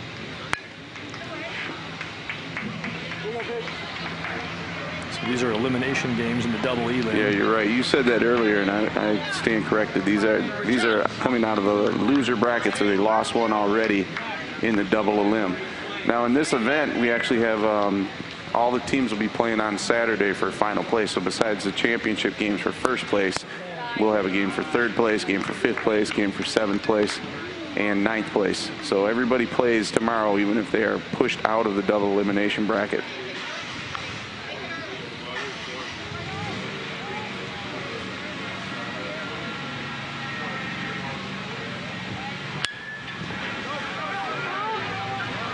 Ball popped to right field, and East Cobb gets through it. 2-1 is where the scoreboard is going to stand, and now another fun finish coming up here with Dallas Tigers unable to add on to their 2-1 lead. Now they got to play some D in the bottom of the 6th. That's the last bats for East Cobb, and they're on their home field here, of course, playing at their own park in East Cobb,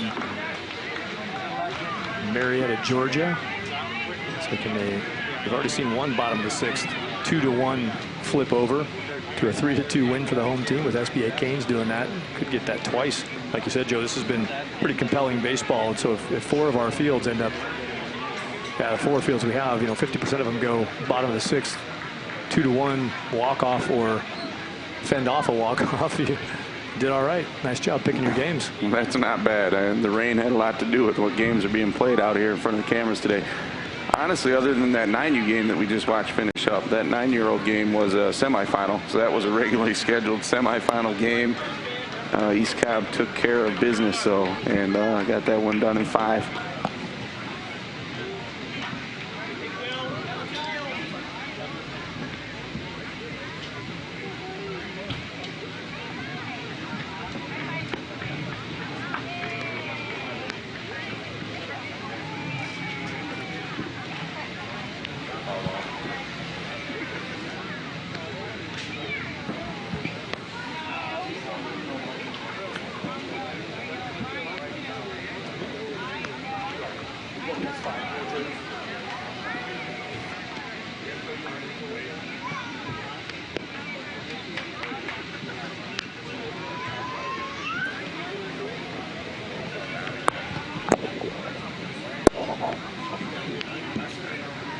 So the plan here on our quadcast, and it's rolling into the 6:20 p.m. Eastern time window. So the plan here will be next games are going to get started on time according to the field availability. We'll take a break, let our crew get reset, and then we'll rejoin with those games just underway and get you set up. So that'll be the plan coming up for those of you tuning in to watch the 6:20 slot. That will be coming along to you. We're winding our way down through the first phase of back-to-back time slots on 4 different fields, and we're being treated to a good finish on field number 4. Texas kid and the Georgia kid having a word at home plate. Catcher and batter who've been brought together by this event, keeping it light, sociable in a tight game. Always fun to see the personalities coming through, even in maybe some of the parents in the stands are biting the fingernails. The kids are having a pretty good time and still meeting some new kids from distant places.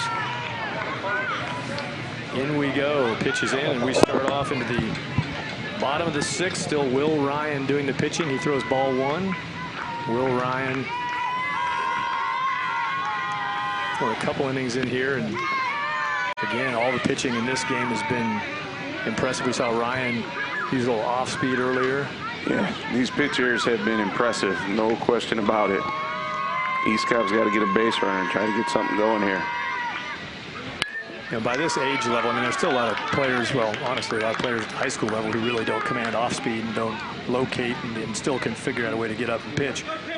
At this age, it's not at all surprising or startling to see an off speed, but to see a kid who can mix it, trust it, blend it in on tough counts, that's still ahead of the game here at this age.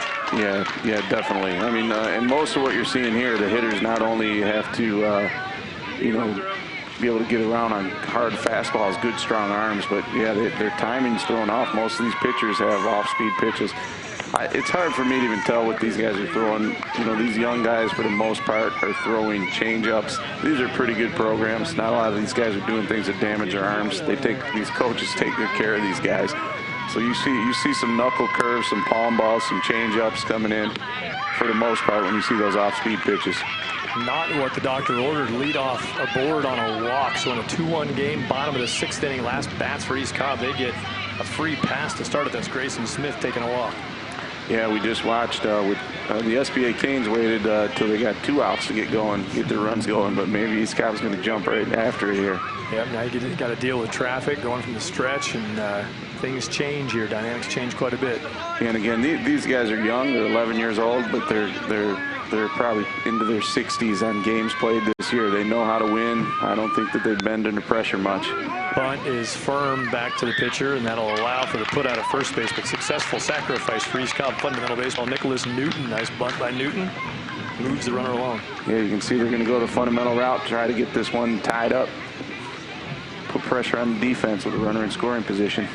We've seen multiple pitchers, and that includes the current pitcher here, Will Ryan. We've seen the strikeout get invoked when needed. And that would now become part of the arsenal here. Will Ryan, among the things that he's proven he's capable of, would be setting the batter down. Yeah, that's what you got to think about when you're East Cobb, the strategy there. Do you bunt that guy up, or what do you do? But I like it. I like that fundamental ball here. Rowan Billings had his hand up for time and didn't get it, and instead flares this behind second.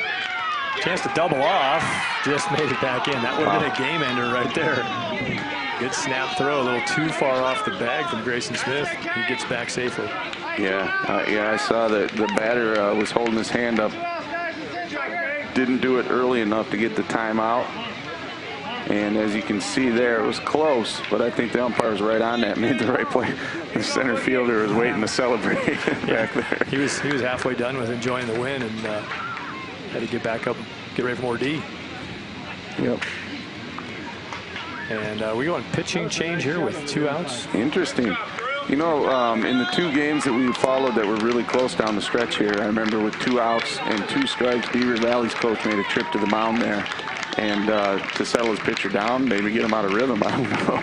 But it ended bad for Beaver Valley, and Ryan cruising along there.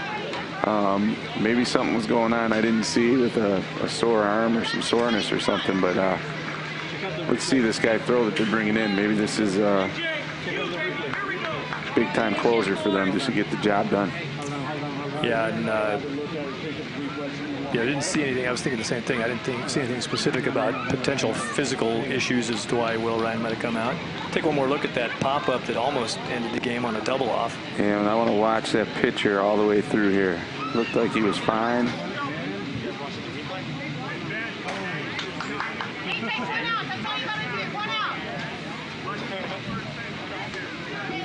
So if you're coached to show no emotion at this age, it still comes out somehow, either jumping up and down or falling to the ground and letting your hair flop around. But that's just release rather than screaming or yelling or saying something. It's just how you got to work through your issues, right? Oh yeah, that was very well done by those young men. They really didn't show up the umpire. They were excited for a win. They didn't get the call. They turned right around to play ball here. So that, by the way, was Cade Ladahoff at second base who made the catch and the whip throw back to second. Pitching change. Let's get that established. AJ Miera is in. AJ now pitching, trying to just record 1 out. So it's a 1/3 of an inning appearance is what they're going for here on AJ. We had the head coach of Georgia Tech, Danny Hall, in at our manager meeting the other night. And he was talking about these young players just controlling what they can control. Their emotions, their hustle, their heart, things like that, being that 6th tool equally important as all the other 5 tools. So you saw that a little bit there with these young fellas. Justin Scott is behind the plate for Dallas Tigers, and that's an important spot to be in right now because you're trying not to let free bases happen. So got to keep the ball in front, block everything in the dirt. Wouldn't imagine East Cobb would take a shot at trying to steal third, but they'll take it on anything else they can get an advantage on. So behind the dish, Justin Scott going to have to handle a new pitcher, AJ Miera, who just came in. In case you're wondering, too, in some associations, some youth baseball activity that you might have been watching that and wondering if there's a pitch count issue as to why he'd come out. That's not the case. It's an inning count here in your pitching limits. Yeah, and the way Triple Crown currently runs things is by innings pitched, but we do not do it by 1/3 or 2/3 of an inning. Ooh, foul ball. Yep, just missed that ball inside the bags. So ties the game up. Each of these pitchers that appeared in this inning will be charged with 1 full inning as far as our records go for innings pitched. So there is no strategy along that lines.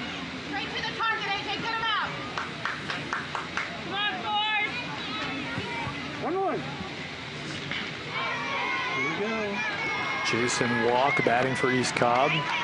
It's the second time he's taken a pitch. Chin music to the two balls he's gotten have been high tight. Work for your pitcher, Tiger. He was ahead on a foul ball down the first baseline. Tying run at second base. 1 out away from a win for the Dallas Tigers, and they're going to look at a 3-1 count now to Jason Walk. Haters count. I think back, you know, obviously a bigger stage, the College World Series this year. I remember there was an important 3-1 count in a situation similar to this. Took it right down the middle and then struck out. And Jason Walk will walk to first, so the second free pass of the inning. Runner out at second base is Grayson Smith. He led off with a walk, and now with 2 down, Jason Walk also takes the free pass, so 2 on. So now it's tying run at second, winning run at first, or 1 out, and Tigers have it. And no hits this inning, which is frustrating, I'm sure, for the Dallas Tigers coaching staff. Having trouble finding the zone for East Cobb. This is Dylan Cup. Dylan Cup is up there and finally dialed the zone back in. Strike 1 is up on the board after a few too many balls being thrown in the inning, and that change of pace not far from free pass, rolling the backside. And you can see the Tigers shortstop just giving a little bit of attention to that runner.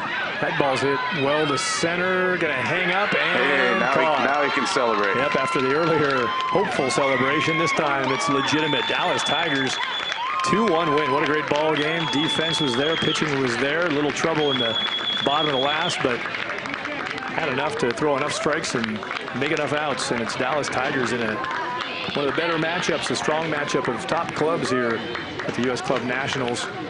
East Cobb will fall in defeat in their last bat. A couple aboard. It's going to wind up going to the Tigers. Dallas Tigers get that 2-1 to win. That wraps up the first 4. Saw some great games today. Yeah, now you're good with us for 4 more, right? I'm fired up, and I'll be here for the next stretch of games. No question. All you got to do is just give me a burger and whatever else and if you want something for yourself, help yourself. But catering, if you can hook me up on that. We'll take a break here from East Cobb baseball. We've seen 4. We'll see 4 more. And remember, tomorrow on ESPN3, it'll be the 13 and 14-year-old championship games, 1 o'clock Eastern and 4 o'clock Eastern. It's on ESPN3 and the Watch ESPN app. You'll be able to catch that tomorrow from East Cobb. Tonight, stay on this link to watch our next 4 coming up. Shortly, we'll be back with you from East Cobb in Atlanta, Georgia.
back live in Atlanta, Georgia, East Cobb Baseball Complex on the north side of the metro area for the Triple Crown Baseball U.S. Club Nationals. Part 2 of our, I guess now it's an octocast. We had a quadcast on the 4 o'clock slots. We're doing 4 more games now. Thad Anderson with Joe Santilli from East Cobb Baseball. Thanks for being with us on these streams tonight. And remember to be with us again tomorrow on ESPN3. Catch that on the Watch ESPN app. Stream that ESPN3, the location for championship games tomorrow. It'll be traditional style broadcast, a 13-year-old championship and a 14-year-old championship back-to-back tomorrow. But right now it's 4 games of action from East Cobb Baseball.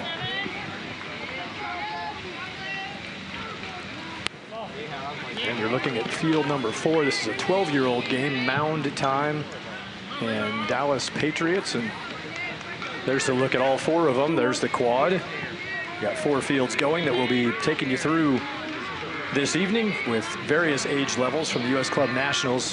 On field 6, we have the 12-year-old matchup, Richmond Braves versus the Slammers. Field 7 is the 10-year-olds, Dallas Tigers against Dallas Tigers. So we've got some Tigers on Tigers violence going on here on field 7. Field 8 is 9-year-old Motor City Hit Dogs in Beaver Valley. That's what you're seeing right here is field number 8, the 9-year-olds. And you saw a quick look. Our first look you saw was the 12-year-olds on field 4, Mound Time and Dallas Patriots. So it's 2 12-year-old games, a 10 and a 9-year-old game. That's what we got. Thad Anderson, Joe Santilli. Joe, let's get back to what, it's not even just America, it's what the world wants right now on the internet. This is seen galaxy-wide, and they all want to hear from you again, Joe. Take us again, just for folks who weren't with us for the last slot. What is this? What is the U.S. Club Nationals? Well, this event is bringing organizations from all over the country in that have multiple teams, 9 through 14. These teams are coming in to play not only for their age group to win their age division, but they're trying to win overall for the flagship organization that they're coming from. So that's what we got going on, and we'll keep you moving along with these 4 games. Is this the last slot of the night, by the way, Joe? You're not here till midnight, are you? We actually have a 7:20 game going off on one field. That'll be our latest one. Not too bad. So we're bringing it down the home stretch tonight on a Friday night. Runner going, and throw gets through, but not going to do anything. So again, this is Motor City Hit Dogs in Beaver Valley. Yeah, you're watching 2 teams from north of here. Beaver Valley, who we saw in that 10U game, great organization out of the Pittsburgh area in Pennsylvania, and the Motor City Hit Dogs out of Detroit, Michigan, as their name would imply.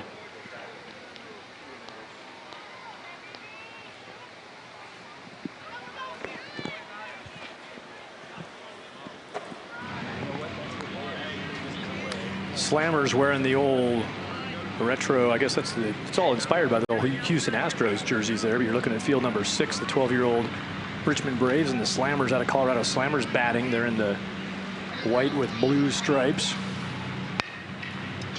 And batting well, but played nicely. Richmond gets a stop and an out.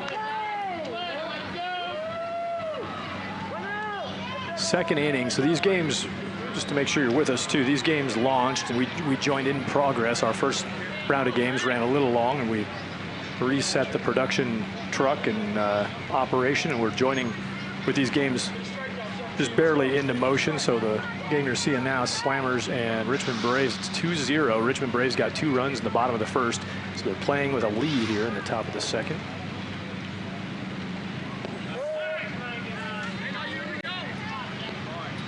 Braves pitcher is Jackson Barnett, big righty. Slammers out of the Denver metro area in Colorado. Richmond Braves, a quality organization out of Virginia. Richmond Braves group has been a good fan, a good friend of the Triple Crown program for a lot of years. Oh yeah, Richmond Braves, Tommy Mayers, who runs their organization. They're well known across the country, all ages, young kids, all the way up to 18-year-olds. They particularly have some strong 18-year-old teams. And don't overlook these Slammers out of Colorado. I mean, they are not as well traveled as the Richmond Braves, not as well known, but they're certainly a dominant force in Colorado, and they've actually done very well competing against these teams from the East, from Texas, out in this event throughout all age divisions. Yeah, when I talked about Richmond Braves having a well-established program, yeah, I was going to follow the same thing. Slammers have been a powerful program in Colorado and a good friend, a good frequenter of Triple Crown events. Oh, yeah. In the state of Colorado, which is where Triple Crown's corporate office is, we run more of a series of events out there. You know, typically Triple Crown is premium events in various sports all over the country, but in Colorado baseball in particular, we run quite a few events, and we see the Slammers play with us a lot. You know, they play with us through all ages and have a very good organization. They train out of Denver facility, have very strong coaching staff, and they're definitely turning some heads out here, seeing some teams for the first time. And we work our way around the 4-pod here as the inning turns over into the second inning. No score. We're in the bottom of 2 here with Dallas Tigers Bastillos and Dallas Tigers Benson, the 2 teams featured on field number 7.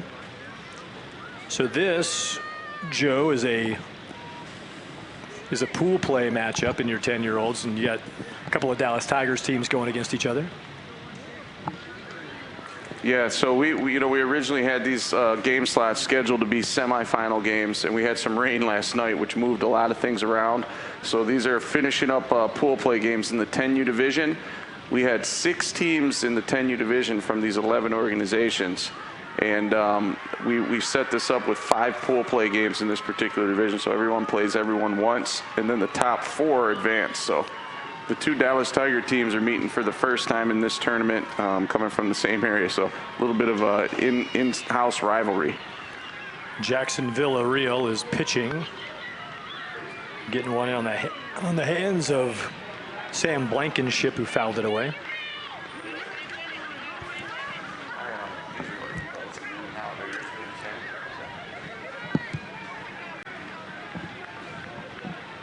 Two ball, 2-strike pitch with nobody out.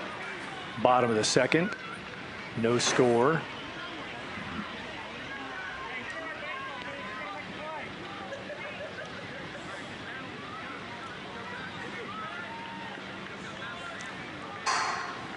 Appreciate the work of our crew, keeping everything rocking. We'll keep pushing you on through this 4-pack of games here from East Cobb Baseball. Glad you're with us tonight. Remember, if you're on TripleCrownSports.com, or that's how you got to this, keep an eye on TripleCrownSports.com. I know the 2017 baseball schedule will start flying around pretty soon, too, so keep your eye out for what you're looking to do next year from a scheduling perspective at TripleCrownSports.com.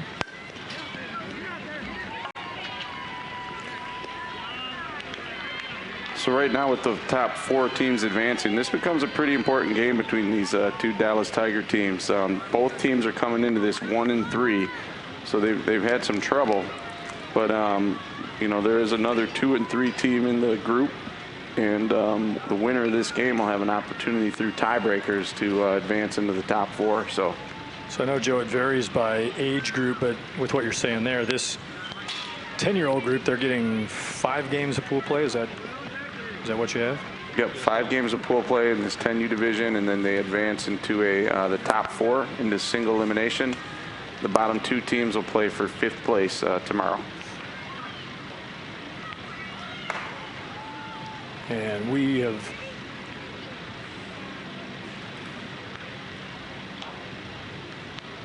enjoyed watching all these clubs put together what they're doing out here on the diamond. We're on Tigers and Tigers. That's going to get nice play into right field. Safe, beating it out on base. Tigers Bastillo have a runner on. And we're jumping back to the 12-year-old Mountain Time Dallas Patriots game.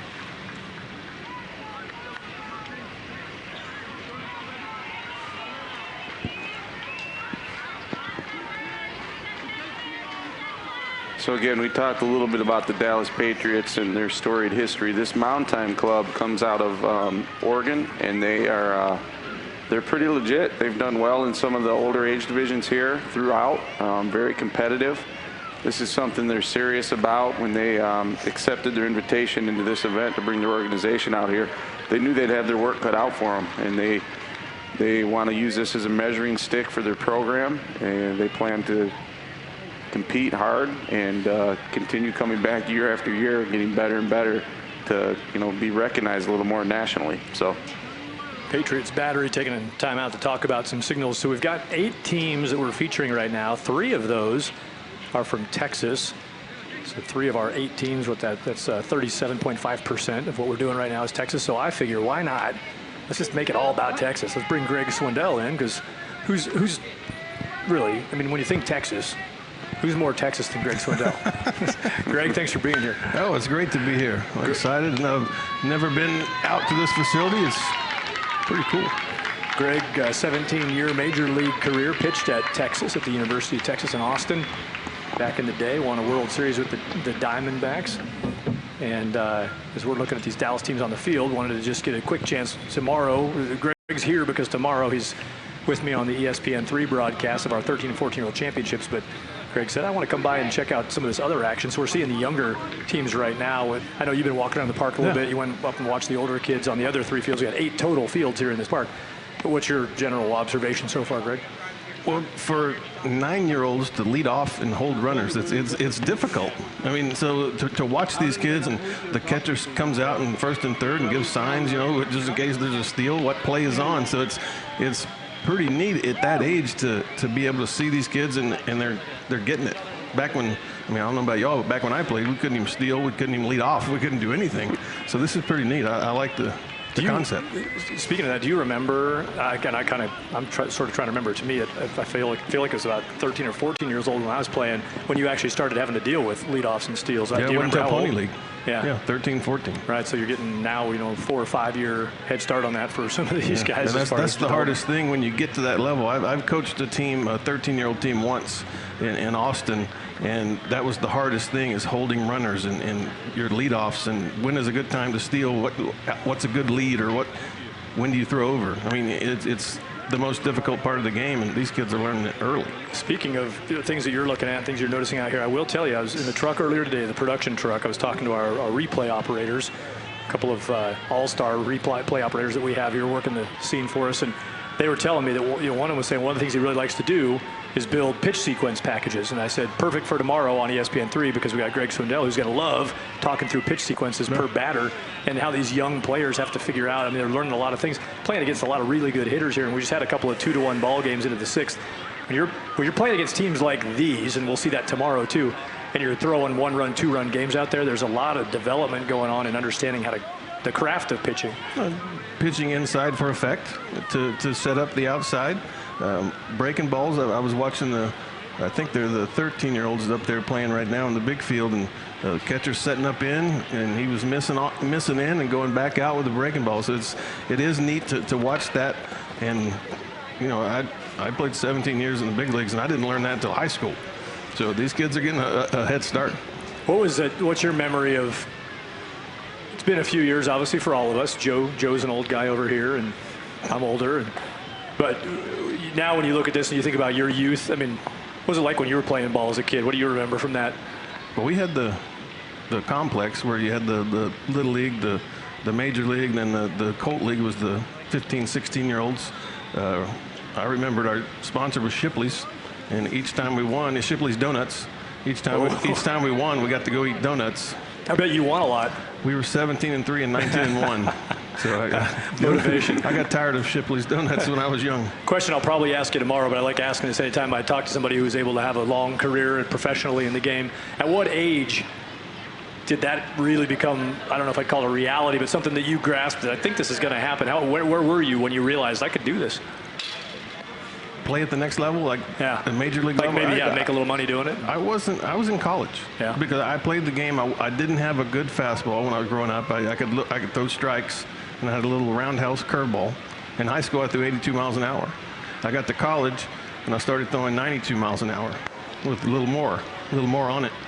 And not till probably my sophomore year, the scouts started coming around and talking, and then saying, you might be the number 1 in the draft, 2 in the draft, 3 in the draft. Okay, now we might have a shot here. Talking with Greg Swindell with us here at East Cobb Baseball and the Triple Crown U.S. Club Nationals. The reason I asked that, Greg, is I think, and your answer is perfect and something people need to hear. A lot of you wander around. I think a lot of times, there's probably honestly, a lot of parents walking around here right now. some parents, but then kids too, who feel like, I'm 12 and I haven't been discovered because of the sensation of college commitments being so young now. But there are still a lot of guys who aren't hitting the grid until 17, 18, 19 years old. So I always ask that because I think it's important for people to just, it's okay, slow it down, don't force it, give it time. Yeah, I got my scholarship to the University of Texas because the scout that was there watching my best friend play, he was a first baseman. He got drafted out of high school, and from his recommendation to University of Texas, they said that he was good, but you should take the pitcher as well. They never saw me throw. Yeah, we had Domingo Ayala on here, the broadcast a little bit earlier, and he said it right. At this age, it's about having fun. You agree? I mean, these boys are out here. If they're having fun, they're going to stick with the game longer, and you might get those late bloomers that come around in college. I still think it's magic. I still think it can happen. And that was the thing. It kept me. I came from my parents got divorced early, so I could have been on the streets. I could have been anywhere. I wanted to be at the ballpark, whether it was a game or playing. I've seen kids playing wiffle ball. I don't know if they still play cup ball. I mean, I was just up there having a good time if I wasn't playing.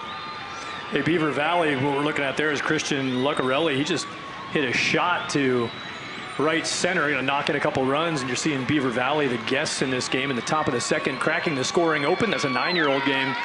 Beaver Valley hops on top of Motor City Hit Dogs with solid stroke to center field. There's another look.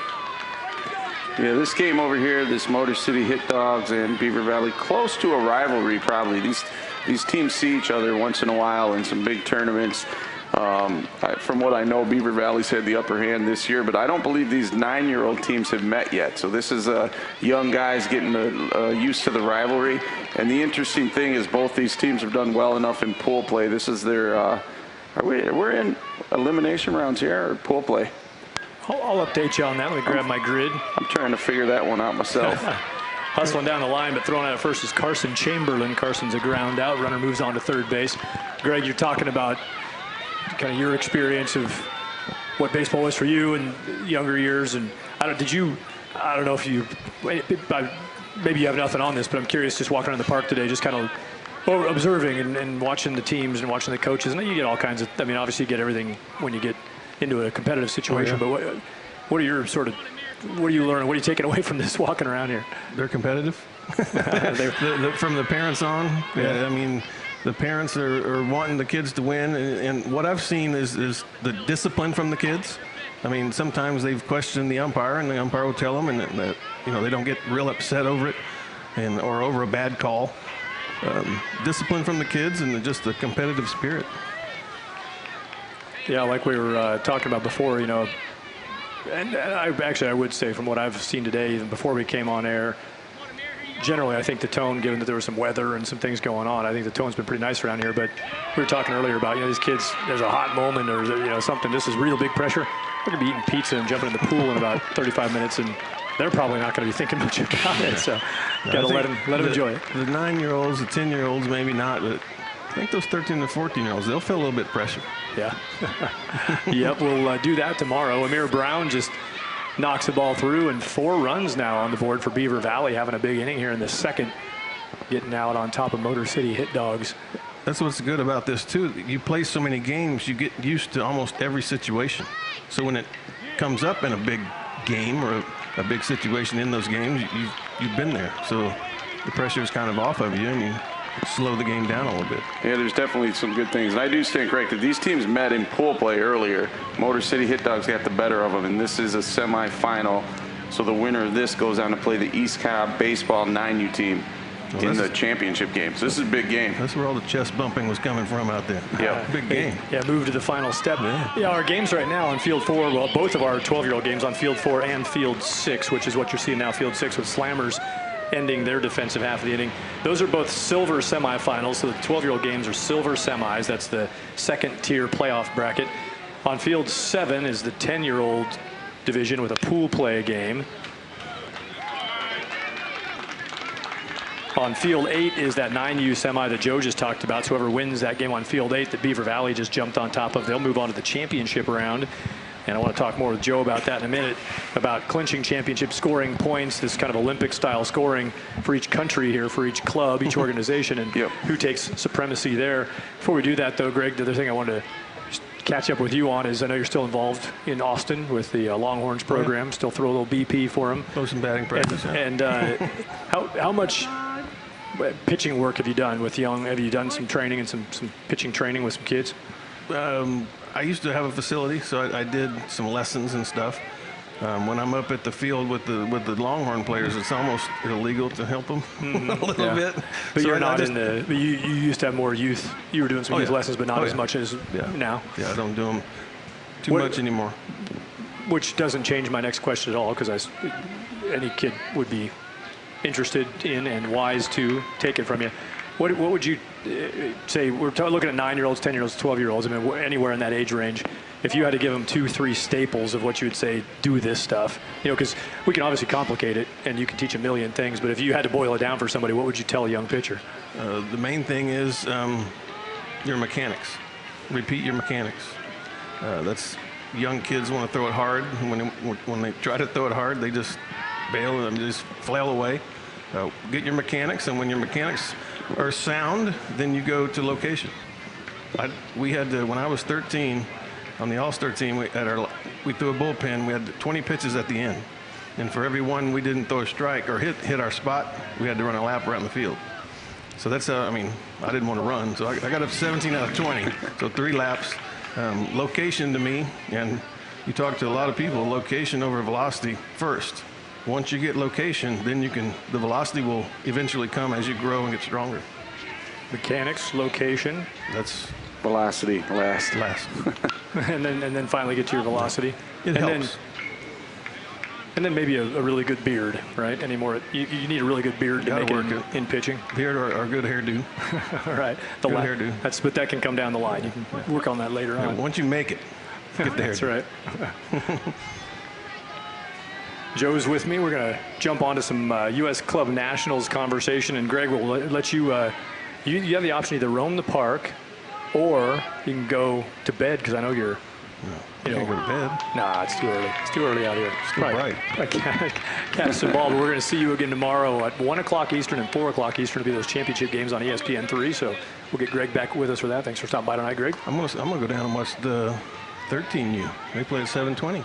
There you go. We'll be having one of those teams tomorrow, I'm sure. That's right. Yep, yeah. that's a semifinal going on down there at 7:20 tonight. The winner of that advances to play the Beaver Valley 13U team in that championship. So you'll get a little scout tonight. You get the nightcap. It's turning into a beautiful evening, too. Yeah, cool off a little nice bit. night to hang out. So thanks for stopping by tonight. Oh, yeah. Thanks for stopping by. We'll see you for those 13U, 14U championships. Looking forward to it. That's Greg Swindell. He'll be with me tomorrow on Thad Anderson. Joe Santilli is also part of the, what would we call it, freight train? What do we got going right here? Freight train might be a good word. I was thinking you were going to say broadcaster first. A unicycle, this unicycle we're riding through. What do we got going on Pogo here? stick. True. Earlier today we had a player who told us he had stayed on for 3,000 consecutive pogo stick jumps, so we'll take that guy. I'll put that guy on my roster. Patriots and Mound Time going at it. Patriots have the lead 1-0. That is our field for 12-year-olds.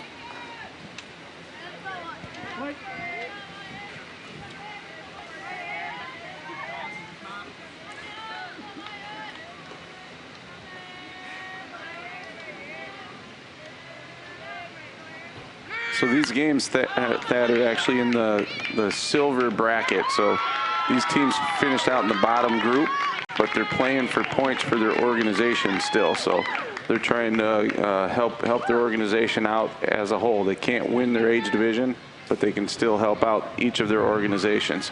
His ball popped, and that's Jacob Cruz, the pitcher, busting his way across, covering some ground. He did get that. Yep. Who said pitchers can't field their position there? Jacob Cruz. Yeah, you don't want to, anytime you get a chance to lock up and out when you're on the hill, if you feel like you had an advantage in the counter, an advantage on that hitter, you want to end it as quickly as possible. He was committed to that ball all the way from the point of contact.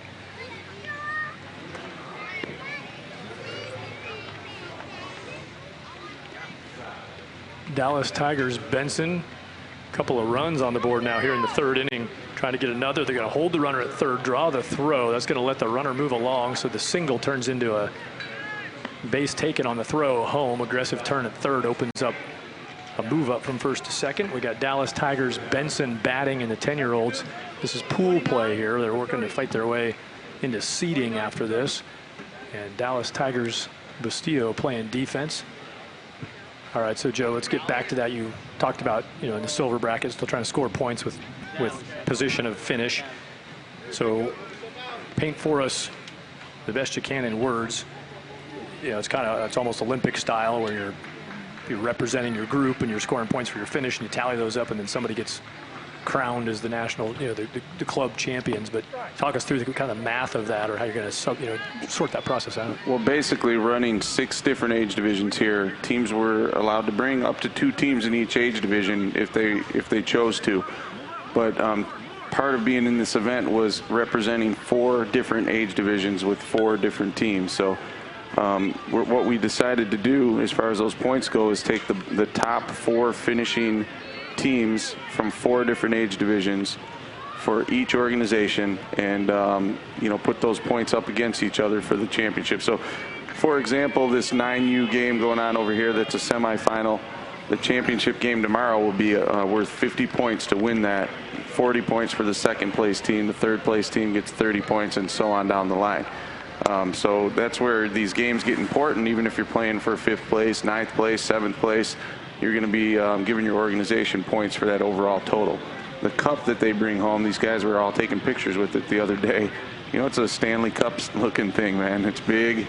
It's going to be engraved with their name and kept year after year. So the team that wins this, the organization that wins the overall, will make history here with this inaugural year. Yeah, first ever cup going. We're looking at the Slammers playing Richmond Braves. Braves are now batting in the bottom of the 3rd inning, and they're there courtesy of Dallas Harefield in center field. There's that same ball you were talking about earlier, Joe, that ball coming at you, right at you from center field. It's Dallas Harefield, and he finishes with the jump shot to the mound to cap off the nice catch in center, Dallas Harefield. Look nice. We've seen some outfielders really coming in well on the ball here. So, these are the East Cobb complex for these teams. It's pretty much a short park. So you see the outfielders playing deep and coming in aggressively. We haven't had to see an outfielder turn, drop step, and run a ball down on these short porches, but we've seen them come in, make some great plays, some right field plays, some center field plays that look good. Jacob Morgan batting for Richmond Braves with a runner aboard at first base.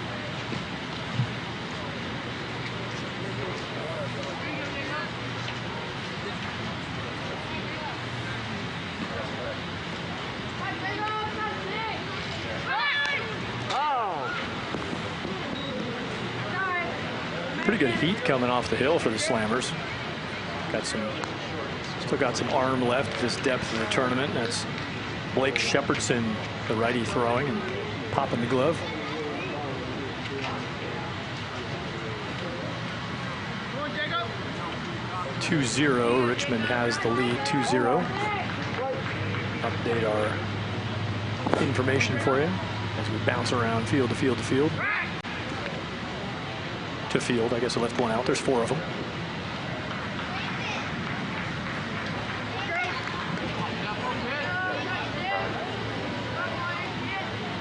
0-1 count.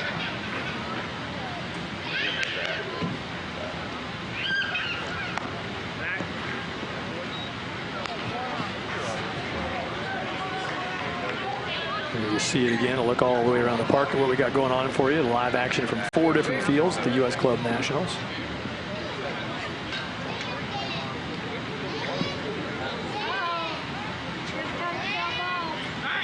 And then we refocus on this field number 6 12-year-old silver bracket semifinal. One of 2 of those we're following right now. 2 silver semis. This one with Slammers and Richmond Braves. The other one with Mountain Time and Dallas Patriots. And this Colorado, this Slammers are well known out in Colorado, Rocky Mountain area. They're a Denver-based team, and the Richmond Braves known all over the country, but big team on the East Coast.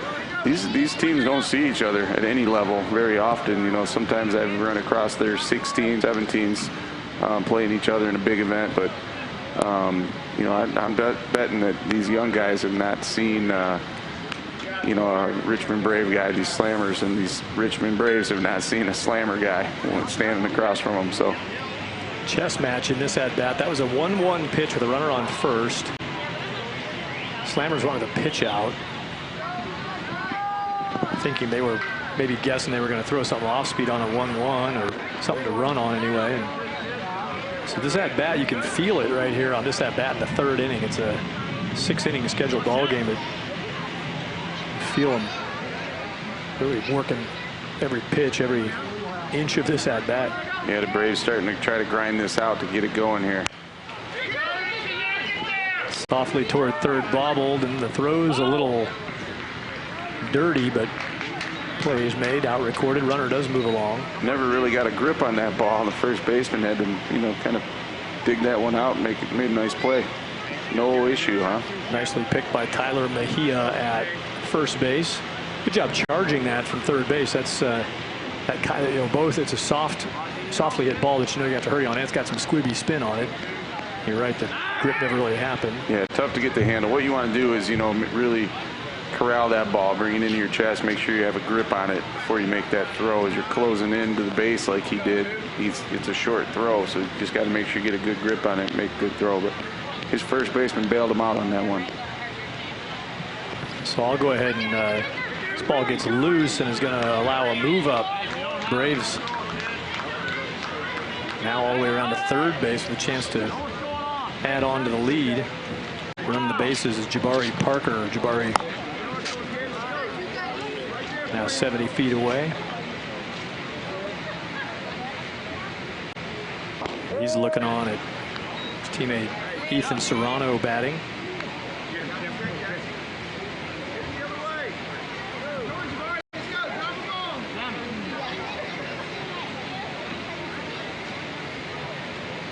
Comes a 1-1. Make it 1-2.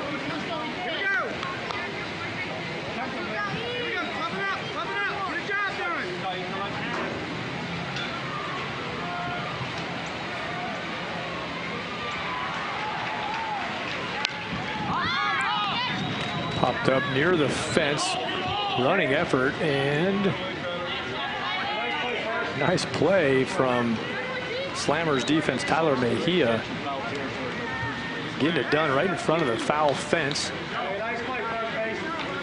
That's a heck of a play.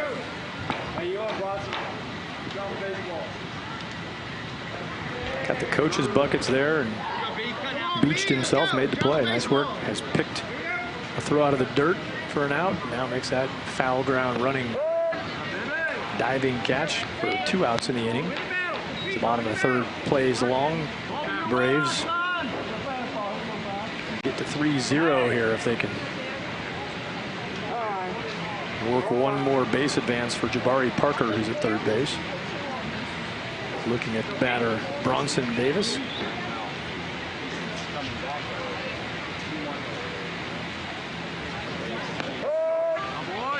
Bronson takes a strike. Bronson out of Mechanicsville, Virginia. Washington Nationals fan.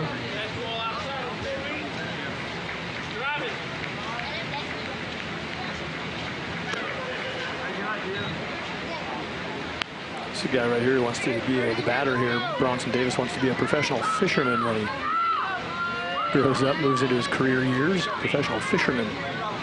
Not a bad pick. There he's not fishing, he's watching, and it's a heck of a pitch. Finish off the at-bat. Slammers close down the inning. Nicely done by Blake Shepherdson, bending it to finish. Now with back to the Dallas Tigers, and this just unfolded in this 10-year-old game. So between plays, catcher was going to walk out and chat with his pitcher.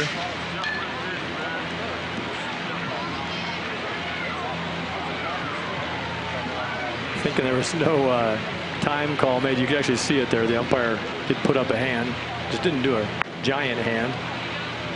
So the Tigers, Bustillo, thought they had a sneaky no timeout called, run scored, but didn't work out. And inning wrapped up. We've got Dallas Tigers Benson playing defense in the bottom of the third inning, leading 2-1. Home team Tigers Bustillo, the runner on at first base, trying to move him around, tie it up here in the third. 6-inning ball game, working their way to the midway point.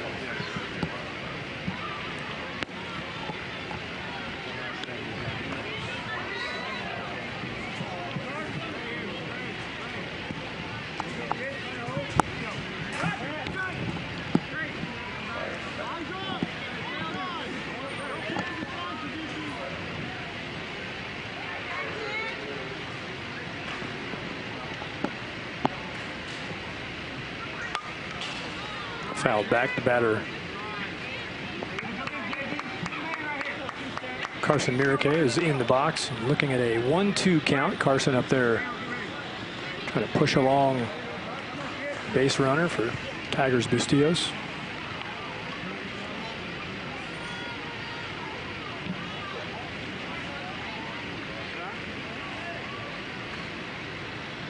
Base runner over at first base is Maddox Silva.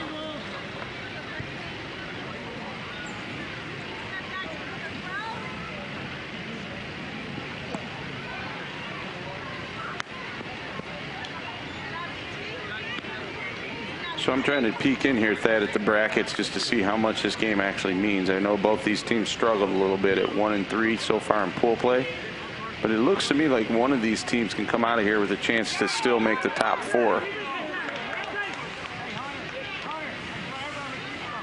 And getting that top 4 in this age division, this 10-year-old, that would put you into single elim with a shot for the championship, correct? Yeah, and if you don't win your semifinal, even a chance at a third place game. So a significant amount of points for your organization. So interesting, 2 teams playing against each other here, that they're both representing their organization.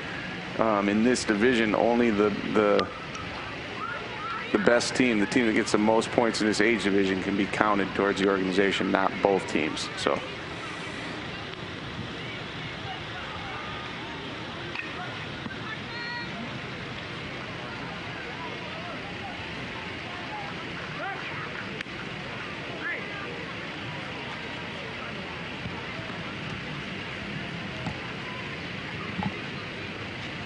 Two balls, 2 strikes.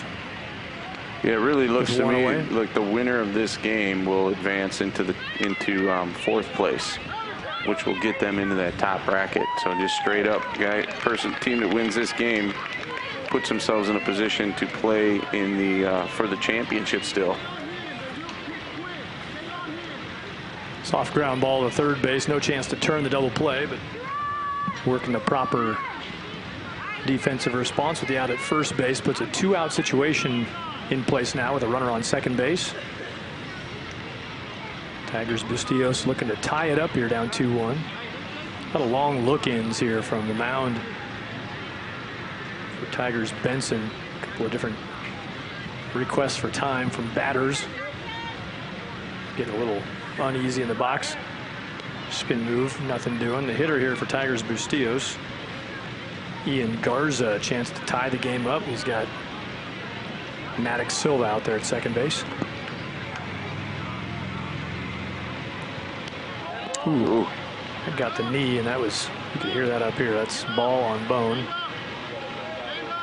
Ian Garza, free base, but that's got to be tough to walk on, tough to run on. Yeah, that didn't even sound good up here in the enclosed press box. I could hear that pop.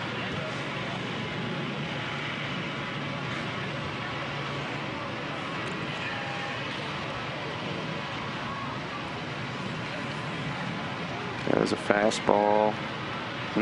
Yeah, right on the right knee. Yeah, those are hard to get away from, too. There's not a lot of ways to move that don't put you in more peril.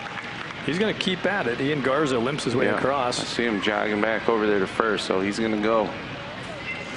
That's a stinger, but he took it.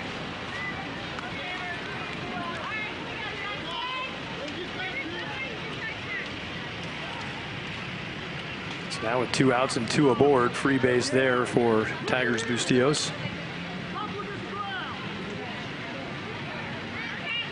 Well, that's It's exactly what you figure is going to happen. It's kind of one of those, I wouldn't call it ruthless, but you got a guy a little winged over there at first base. Let's go ahead and throw a pick move at him and see what we get.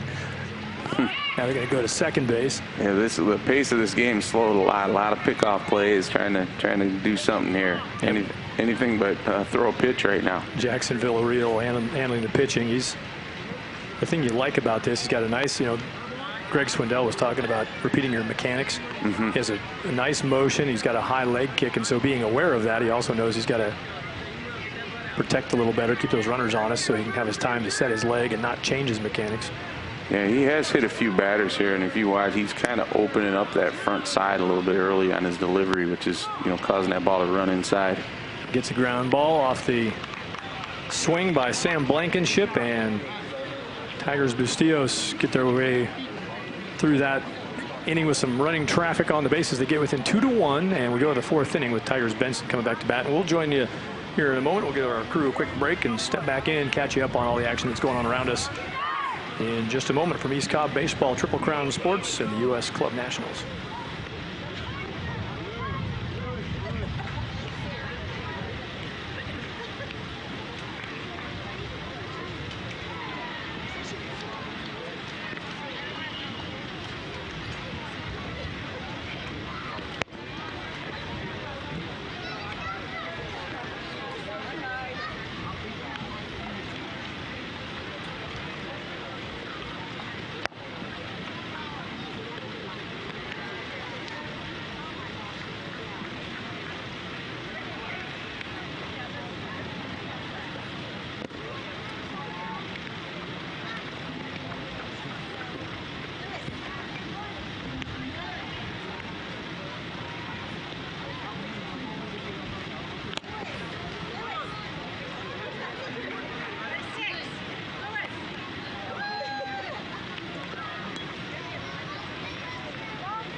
Okay. What was that? That's 13th. And then we'll have three. Then you're giving her 3 14s.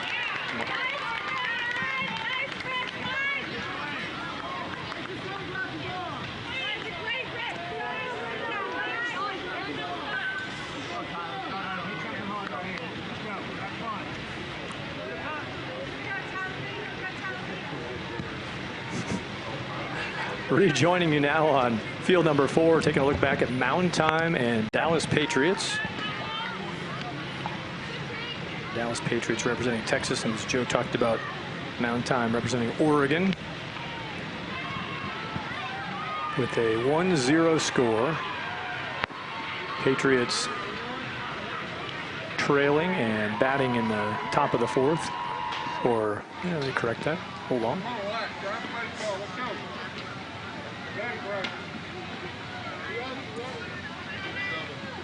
It is top of the 4, 1-0, top of the 4th inning. Patriots with a runner on first base.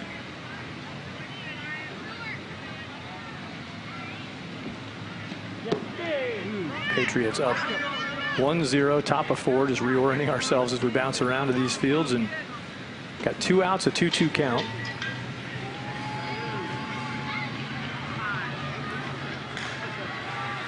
Hunter Rasnick Pope is taking his at-bat here with his 2-2 count on the board. Thad Anderson, Joe Santilli. Working my way through the summer series of broadcasts for Triple Crown. There's a pitch off the helmet. Free base for Pope. He's going to push his teammate along with a hit by pitch. That'll move Joshua Lanham down to second base, and Hunter Pope takes first.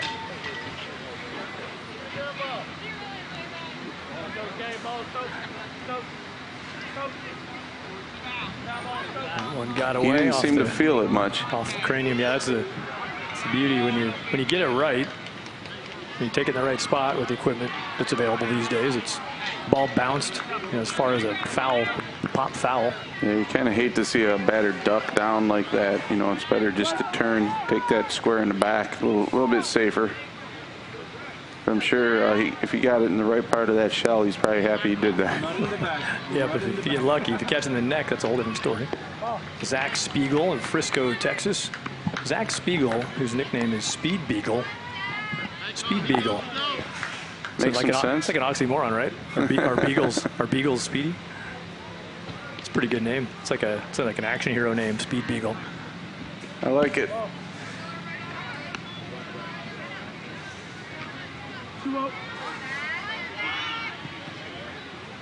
I'm anxious to see him hit a ball here and see if he is really fast or what kind of nickname that really is. Said he's the tallest person in his family. 12-year-old guy already bypassing everybody. Nice. He's got an older sister, apparently already topped out on her. Got the parents owning the place now. He's calling the shots. Interesting. He's got physical supremacy. Snap to first. Oh, yeah. Never even got back to the base. Yeah, a little blockage from mound time. It's not obstruction because it's moving to where the ball was thrown. A pretty good play at first base by Tanner Rosendahl. And the other fact of the matter there was he wasn't getting back anyway. If you didn't block, that was a... Yeah, you didn't see the Dallas Patriots coach question that at all. Here we go, this rivalry game here in the semifinal 9U with Motor City Hit Dogs trying to get back in it here. It's now 5-3. Ooh. That'll get them out of the inning quickly. There's a one unassisted. Just take it yourself if you don't have to make that toss, and that'll get rid of the threat. Beaver Valley wiggles off the hook. 5-3 after 3 innings played.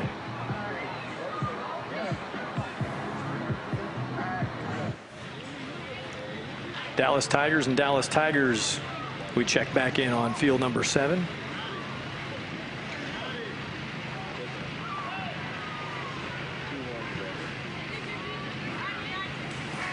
Now in this game, I researched it a little bit, and these teams are both 1-3, but the winner of this game looks like they will advance into the top 4 into the semifinals that will start up tomorrow. So even though they'll finish 2-3, that'll be good enough to get them in the top 4 in this event with 5 pool play games.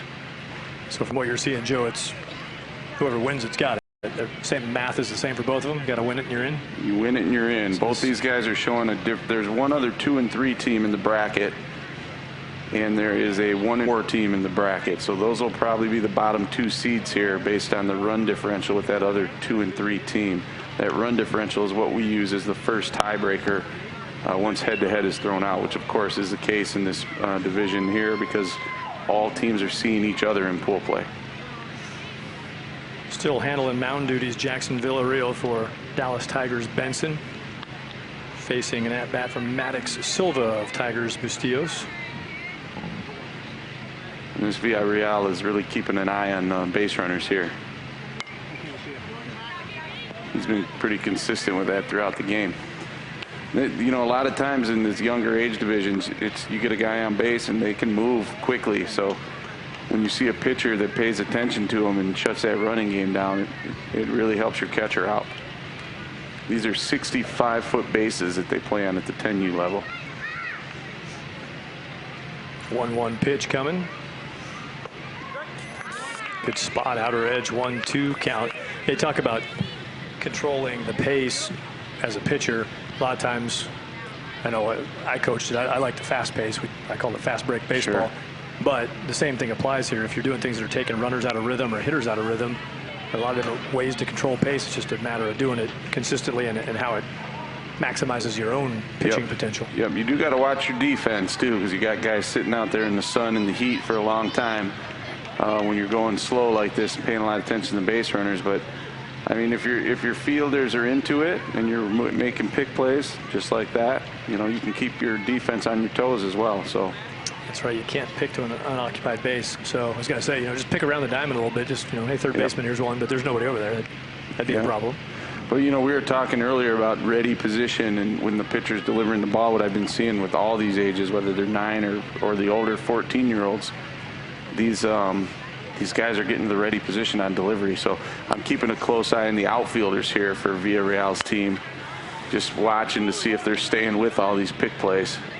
And try to roll that. Not going to have enough time. That interesting. Yeah, it's actually a lot closer at first base than might have thought with the way that ball was hit. That was really a good play. It was very close as to whether he came to a set actually there. He's been paying so much attention to that runner, and then he had a really quick delivery there, like we were talking about, get the hitter off. It was the umpire thought he was came enough to a stop there, then he was able to make the play, but that got in quick on the hitter, jammed him. Here's Kendall Johnson for Tigers Bustillos. Kendall Johnson at bat.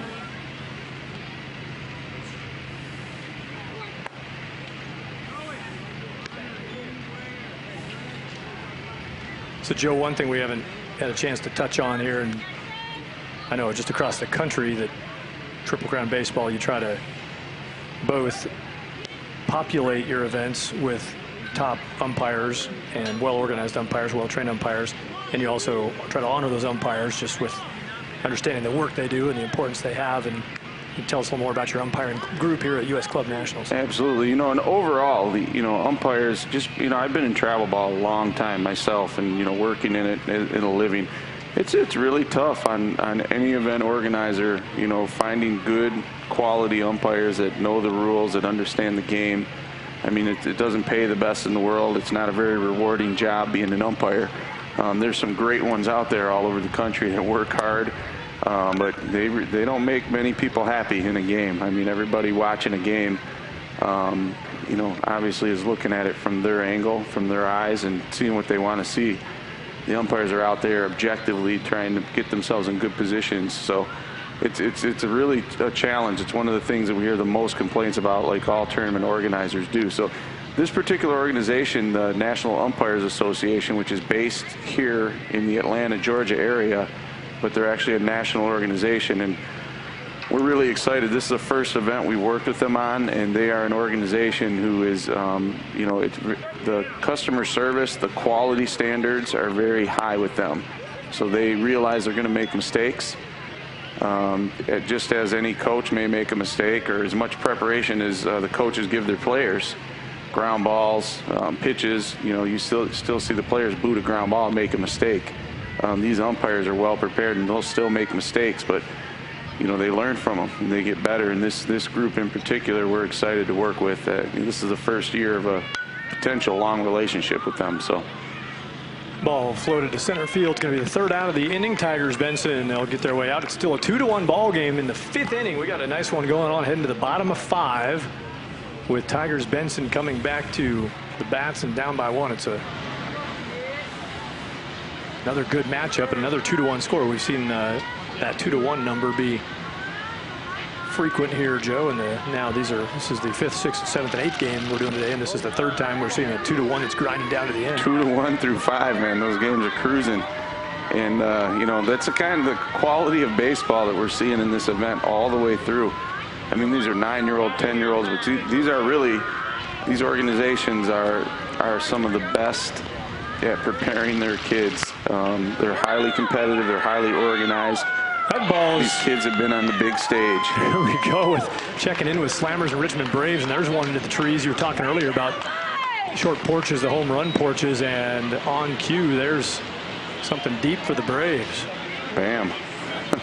Michael Joyce goes yard. Michael, big swing in the bottom of the 4th inning. And another look at the swing and the delivery into the trees straight over left field. Yeah, the wind's picked up a little bit here, but I don't think the wind helped that one too much. He got a good hold of it. That's actually one of the cool things about you know, you hit a ball out, it's a lot of fun, but when you have something like trees or something back there that actually disappears into it, just makes it look even longer. Yeah. A little more majestic. And that ball's disappearing here at this park, so there's nobody that's going to go hunt for that. Yeah, is this one of those deals about every 6 months somebody gets brave and goes out and harvests about 200 baseballs? I would imagine there's a like a baseball pond graveyard out there, more likely. So nobody's messing with them. Become part of the natural of environment. course, every baseball wants to, you know, end its career as a home run. So. True. Yeah, good way to go out. It's better than getting, you know, fouled off into the pond. Into a pond. Into the holding tank, the irrigation ditch. So that ball takes its final resting place out in the trees behind East Cobb Baseball Complex off the bat of Michael Joyce, and it moves the scoreboard to 5-0 now in the bottom of the 4th inning.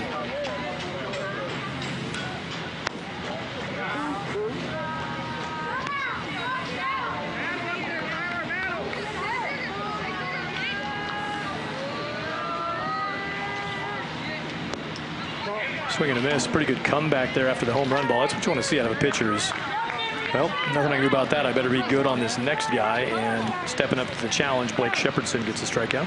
Yeah, bounced right back there. This game now 5-0. That was a big hit. But, you know, you got to try to get some momentum back if you're the Slammers here, and that's a way to do it. No emotion, just keep cranking away. Braves now send in Jackson Barnett batting. Talking about the umpires are my lovely and brilliant. Oh, now I got to stop that story in the middle of a compliment. This ball's going to go to the wall. Jackson Barnett, he's got 2 bags for sure.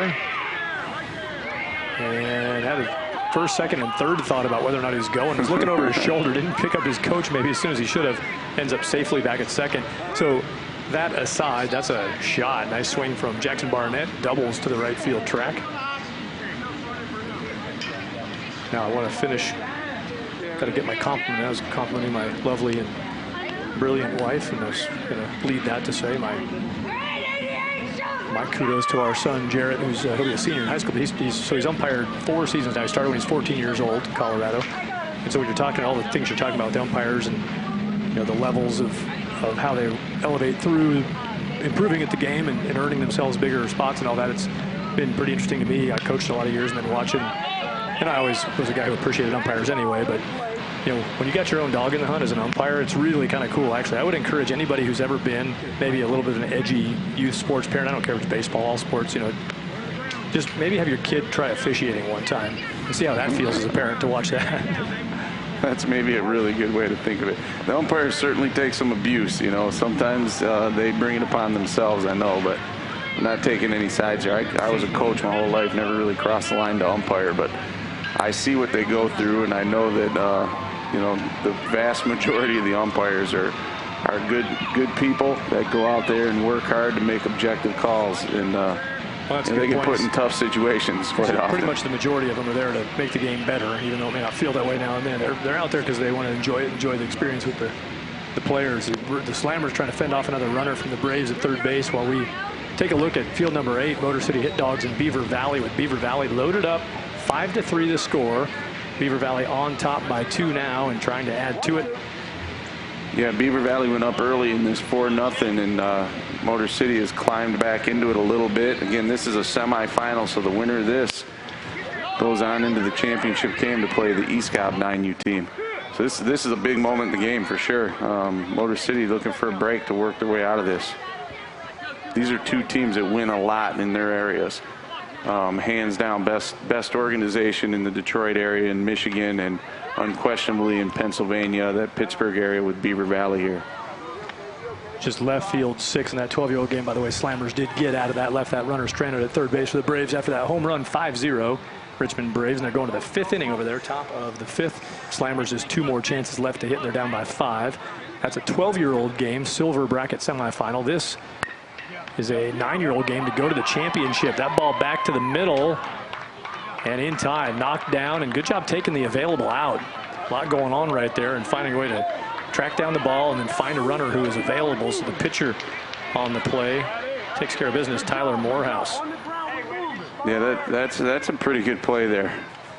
You know, if he fields that clean, you're probably looking at it, getting him out of a big jam here coming to the plate. He probably got a 1-2-3 double play there if he fields it clean. But once he bobbled it, he stayed with it, picked it up with his bare hand, and went to the right base where his momentum was going. Oh, backdoor pick play, almost had him. Tyler Morehouse handling the pitching. It's 5-3 on the scoreboard. See, that's something that Greg Swindell was talking about when he was on here. I mean, you don't see that often. This is 9-year-old baseball, and you just had runners at first and second and a backdoor pick play at first base. It almost worked. I mean, that was beautifully executed. And good base running, honestly. There's the 6-3. I was thinking, I knew a run came across on that fielder's choice out at third base. This ball's going to get down to right field. Beaver Valley keeps it moving offensively, trying to get 2 bags out of that. Going to do it. The short-footed slide, the short leg slide from Ahmad Harris. Good swing from Ahmad, going the other way, dropping that along the right field line, knocking in 2 more. 8-3 now the count, with Beaver Valley up by 5. Nice job of just going with what you got. Offered something on the outer edge and took it the other way. Yeah, and I think both runs score there, but that misplay out in right field allowed the hitter to get to second base. Yep, scoreboard showing just 1 out, so that's an important move up from first to second with 1 down. A couple of cracks to move the runner around now.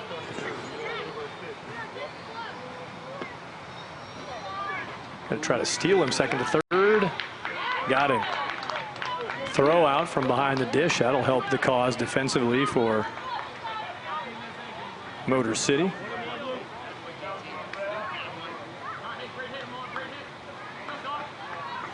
These teams all played 5 games going into this, and this ended up being the number 2 and number 3 seed. Motor City was the number 2 seed, and Beaver Valley the number 3 seed after 5 pool play games. Both teams will still play tomorrow. The winner of this game advances into that championship game to play the East Cobb Astros 9U, and the loser will play the 3rd place game against 643. That was our earlier game today. That's Luke Crichton behind the plate, who just threw out the runner at third base. Nicely done by Luke from behind the dish. Bouncing ball to second. Played for out number 3. Motor City wraps that up, but more runs coming across for Beaver Valley. 8-3. The count for Motor City. Second baseman Brett Leonard took the ground ball and finished off that defensive effort. The nomadic broadcasters, Joe and Thad, we're going to walk our way around the press box over to field number 6, using the rotation here on East Cobb Baseball Youth Complex with the 5 fields, 4 of them that we're featuring here on this broadcast. We join back in with the Braves and Slammers game, with Richmond playing defense. Slammers batting down 5-0 at the top of the 5th inning. And now's the time if the Slammers want to try to get something going. We got 1 out and nobody aboard. 5 outs away from a silver semifinal win for Richmond Braves.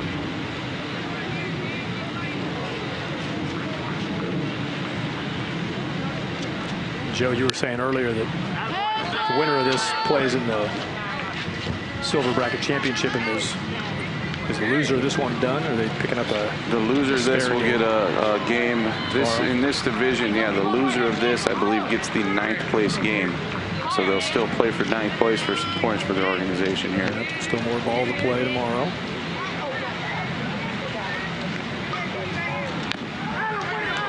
Thinking about, I think I'd take that back. This is 8. This is 12U, so 7th place game. So this is 5th place game. Winner would be the champion, and 7th place for the loser of these 2 semifinals. Jackson Barnett throwing a nice game on the hill for Richmond Braves here in the 5th inning. He hangs up out number 2. He's really been cruising along. Remember, all of these teams, I mean, these teams dropped into the silver bracket here, but these are teams coming from their respective regions. I mean, they don't lose a lot in their regions. Like we talked about a little before, Slammers out of Colorado. They're used to winning. They came out here to measure themselves up against the country, and they've showed well. Different ages across the board here. So this is a very, very competitive event. Every single team in this is a worthy opponent. Jaden Benavides for Slammers. Gets into that one.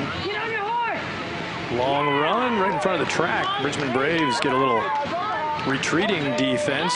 There's that drop step, go get it that we talked about. We haven't seen too much yet. So we actually saw that center fielder make a nice play coming in on a line drive and going back. So he's got some range. That's Michael Joyce.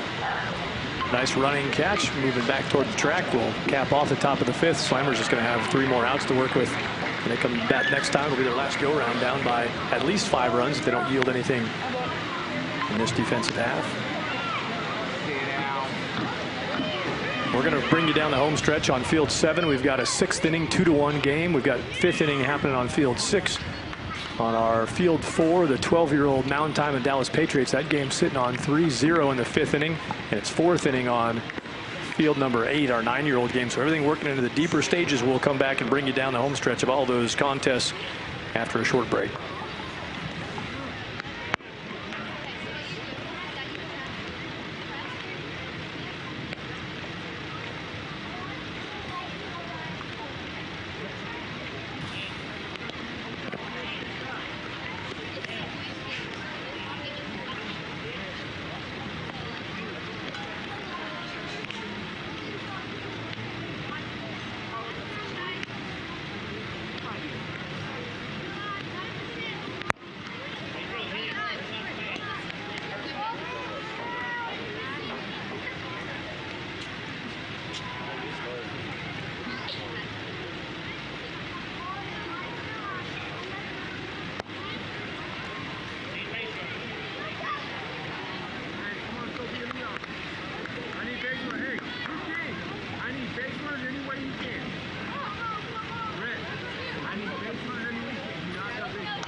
Back with action on field number 8, Motor City Hit Dogs in Beaver Valley, the 9-year-old contest.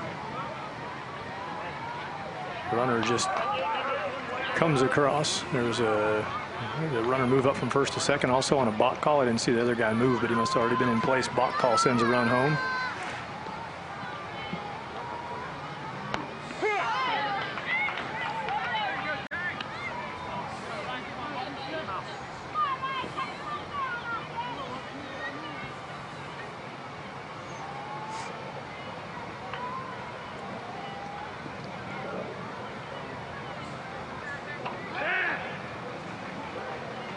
Eight to 4 the count with that run coming across from Motor City that gets them back within 4. Still another guy aboard. 4th inning playing out. Yeah, these 9-year-olds are going to battle right to the end. Again, I've said it a couple times, but both these teams are not used to losing. Right field fly ball. And Beaver Valley just go after that ball. There are 4 guys going after it hard. Shortstop, second base, center field, and right. Dawson Wallace, who made the catch. Dawson comes on for the catch. All 4 fields still in action, all of them heading down the home stretch, and we'll jump over to field number 7, our 10-year-old game. A couple of Dallas Tigers teams featured. Batting, Tigers Benson leading 2-1. Playing defense, Tigers Bustillos, and they're going to get a line out, chance to double back behind. Not in time. Very good base running there. He read that well. Had a little room, didn't break. When it was hit, was reading that ball right off the bat. Very good base running. It's a big runner down there at third base with 2 outs, top of the 6th. Tigers Benson going to have to play defense and try to hold off anybody scoring in the bottom of the 6th. They'd sure love that. clean up that runner down at third base.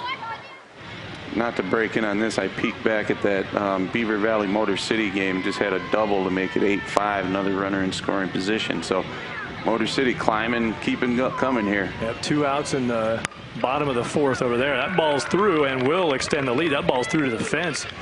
Villarreal's going to look at 2, and he's going to get it. That was a rocket shot, and it's going to bring around the 3rd run of the game for Tigers Benson. They bring home Andrew King with the 3rd run. Pitching and hitting, Jackson Villarreal. Yep, there you go. That was well struck. All the way to the fence. And Reese Rumfield steps into the box. Again, 2 outs here, so you got Tigers Bustillos. They've got to get off the field here. They're now looking at -2 instead of that -1 they had moments ago. But we've seen plenty of bottom of the 6th magic, so I'm sure that's still available.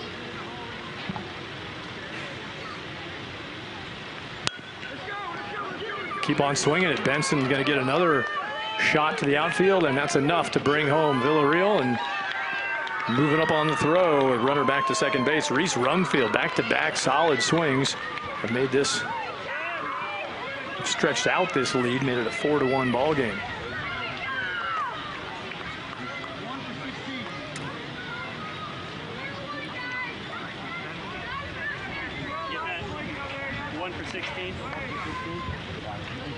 On the 9-year-old field that Joe updated with the double that scored a run, then Beaver Valley able to get the out, so they cap off that 4th inning, 8-5. The count going to the 5th with Beaver Valley batting. Beaver Valley leads 8-5 over Motor City Hit Dogs. Ground ball shortstop will be the 3rd out, but nice work by Tigers Benson. They go to work with 2 outs and played a couple more. Instead of a 2-1 lead, they'd have to nurse and claw and gnash for in the bottom of the 6th. Now they got a little margin, so in an age group like this, where a walk is a very understandable thing. If you got a 1-run lead and you walk a guy, all of a sudden everybody's a little grippy. Now you got a 4-1. Just get out here and make some outs. We can afford a couple base runners as long as we just work out. So absolutely, those couple extra runs feel really good. But that first batter still really sets the tone. I know you've coached some of these young guys before, as I'm doing right now with my young son. And when you get late in the game, these guys learn how to win, and that first out really takes the pressure off the defense, no matter how big your lead is going in. Over to field 4, you're looking at Dallas Patriots get Easton Carmichael aboard on a walk. 3-0 ball game. Patriots batting with the lead. It's the 6th inning here, so just like a 3-run margin on the field we were just looking at, the 10-year-old game, Dallas Tigers and Dallas Tigers. Same thing here, a 3-run margin at the top of the 6th. 1 away, Patriots. See the Patriots here. The winner of this game will end up playing the winner of that Slammers Richmond Brave game, which is still going on. Richmond Braves 5-0. They're in the 6th inning. Slammers in their last bat, trailing by 5 with nobody out, just starting off that round of hitting. That ball was just hit where nobody could quite get to it. Shortstop made a good effort.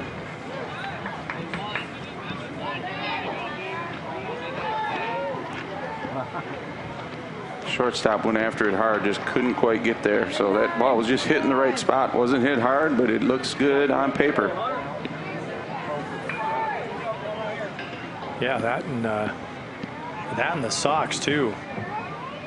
Caleb Reynolds, not only the placement on the hit looking good, but man, he's got some sock game going on over at first base, the runner. This ball's hanging up in right field.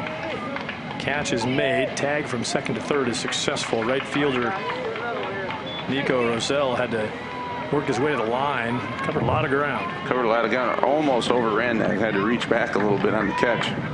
Hunter Resnick Pope hit that pop up. So with 2 outs now, runners on the corners, and you're up by 3. It's top of the 6th. You're looking to salt it away in the bottom half of this inning, but you got a 1st and 3rd with 2 outs. So imagine we're going to see something creative on the bases here on a 1st and 3rd situation.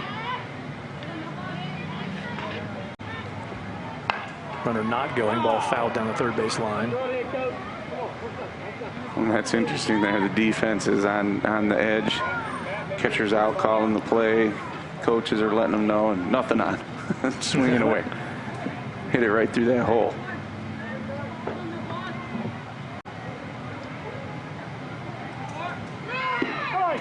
Zach Spiegel batting. Oh, there. Oh.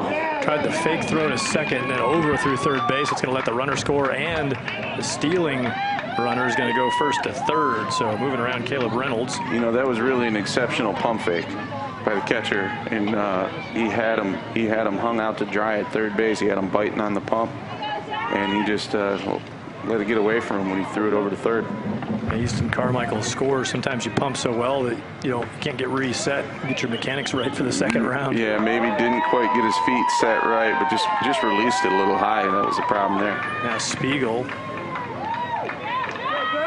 smashes one to center field off the fence on the roll, and that's another run in. 5-0 now. Dallas Patriots doing a fine job of padding the lead, giving themselves some cushion into the bottom of the sixth, the closeout inning. Mountain Time has battled well with them, but a couple more runs in here, and Patriots are pushing themselves toward a Silver Bracket semifinal appearance. Or I'm sorry, Silver Bracket championship appearance. Runner goes, that is high again. They're going to try to send him back up from left field. Was there, but not in time. Patriots putting the running game together along with some solid swings, and now they've driven this out to a 6-0 lead. Dallas Patriots in the top of the sixth. With 2 outs now, bottom of the sixth, a 3-run lead. Here's a ground ball. Tigers Benson, they're going to make that play easily, and it's Dallas Tigers Benson over Dallas Tigers Bustillo. Benson gets the win. You saw the last out right there, and there's a couple of teams from the same program out of Dallas on the ball field here in Atlanta. Congratulations on that win for Tigers Benson, winning it 4-1. Beaver Valley Red, they've got something going on in the 9-year-old bracket on field number 8. Runners on base, and just on cue as we join the field, that shot to the fence brings home a couple. Motor City keeps trying to climb back in this one, and Beaver Valley just keeps their distance. Every time they come up, they're swinging the bats. Jake Hauer puts a swing on it and sends 2 runners home to make it 10-5. So now doubling up, Beaver Valley has the 10-5 lead. That left fielder may not have been giving him enough respect there. He was playing a little shallow, couldn't run that one down.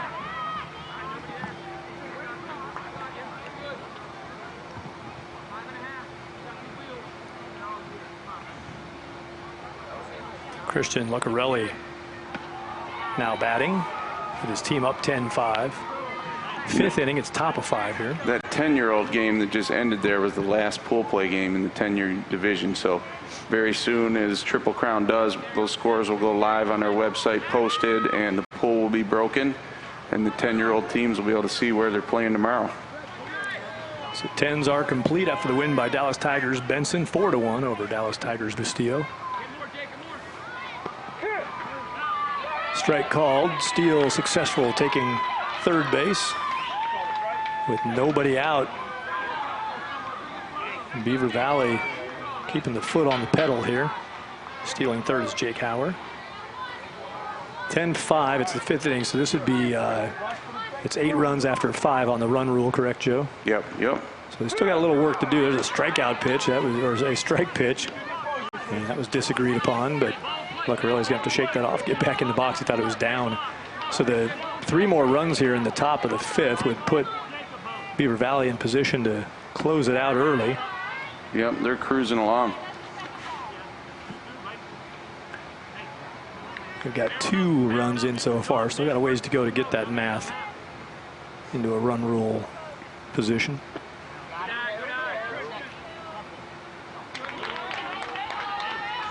Just pushing past 8 o'clock in the Eastern time zone, so we're probably this game we're looking at, if this 5th inning doesn't play quickly, they may be pushing closer into that time limit. Yeah, they were pretty close to a 6:20 start, so they should have about 20 minutes or so to go. Pop up to right field is caught. No tag, but then the throw came to the plate, got loose, and so the throwing error coming down is what's going to allow the run to score. Yeah, you'd hate to see that. That one just trickled by. A lot of things went wrong there, really. That ball can go right into the cutoff. Pitcher's got to be in position to back up the plate. Catcher could have just dropped and blocked that. Just one of those plays where everything happens. Not in the favor of Motor City Hit Dogs right there.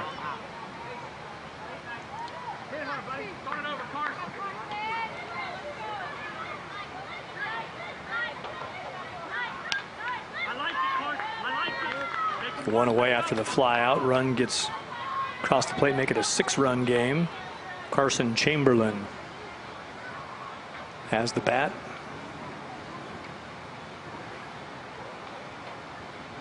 Carson back at that batting helmet. He's got the NASCAR style number 3 on there, looking pretty. Makes him look fast, doesn't it? Oh yeah. Little italic 3 on the helmet. Kid with a Lightning McQueen. Carson Chamberlain, kid with a very good look in the box. You can tell he's worked on hitting extensively. Nicknamed Smalls. Hit his first 2 home runs this year. That's impressive. With a twin sister Kendall, who didn't make the trip from Pennsylvania. Mom Stacy did. She's here at East Cobb.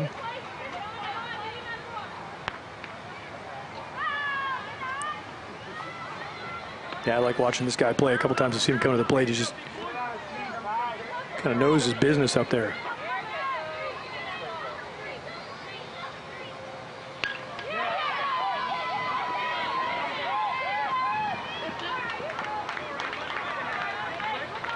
Ground out for Chamberlain. The Motor City out recorded 11-5 now, 2 down. So Motor City trying to avoid 2 more runs getting on the board here, so they don't put themselves in jeopardy getting closed out in the bottom half. You have to do some work here in the 5th. This is one of those things from a coaching perspective. You're thinking, okay, let's get 2 or let's get 3 or whatever we're going to get in the bottom and just give ourselves momentum to the 6th. They got 2 shots. That's how they got to look at it, Motor City.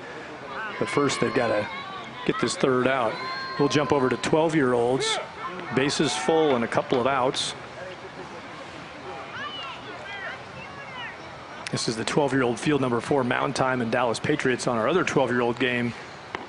Richmond Braves 1 strike away from finishing off Slammers. It's 5-0 on field number 6. Braves and Slammers, a full count with 2 outs. So we'll let you know if that game closes out. That's the other half of the silver bracket. The winners of each of these games are going to see each other in the silver final tomorrow. Yeah, we're really looking at this game potentially breaking open here with a hit. Mountain Time just trying to give themselves a chance here. 6th inning, down 6 runs.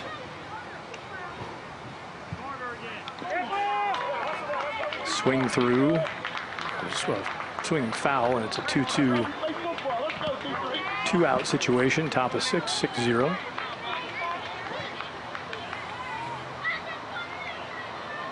Luke Stills, the batter.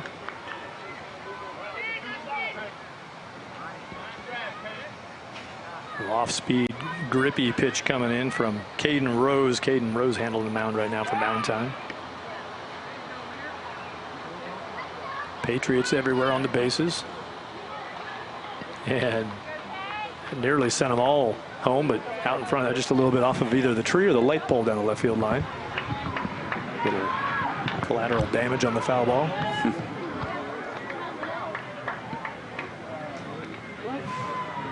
Comes the 3-2, 2-out pitch. Fouled away again. The runners are going to be worn out here going on those 3-2 pitches. Final out, by the way, was just recorded in the Richmond Braves game. 5-0 Richmond Braves. Finish it off beating Slammers of Colorado. The Virginia-based Richmond Braves have a win over Slammers on field number 6. That game's in the books, as is our 10-year-old game. Dallas Tigers Benson won that. So our last 2 games going on our quadcast. Round 2.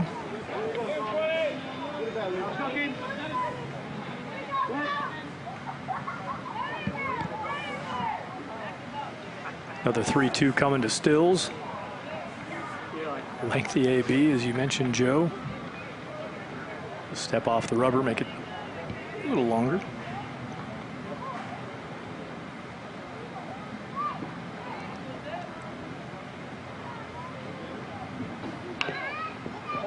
Another foul ball. From a pitcher's perspective here, for Caden Rose, the pitcher, with a full count, all these foul balls, it's a lot of strikes you have to throw in a row. I mean, it's a tall task for anybody, and a 12-year-old pitcher, that's finding the zone over and over again. Credit Stills for forcing this at bat to be high stress. Rose wants to break up the tension a little bit, sends it over to third base.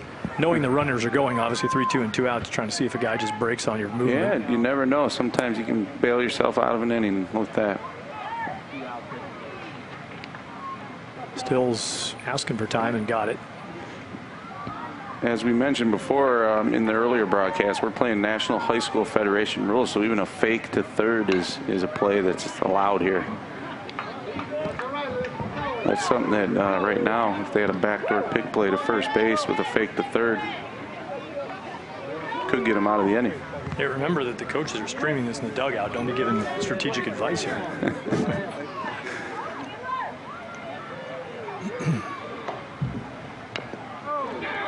That ball ends up fair and loose.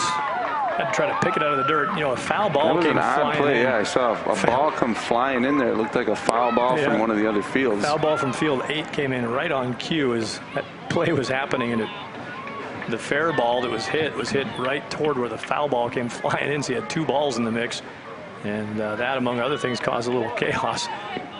Ball was not picked, and it's 7-0 Mountain Time now, down by 7, and Patriots still batting. And batting well. That's going to be knocked into left field. Patriots do it again. Troy Pesker is safely on to the base hit.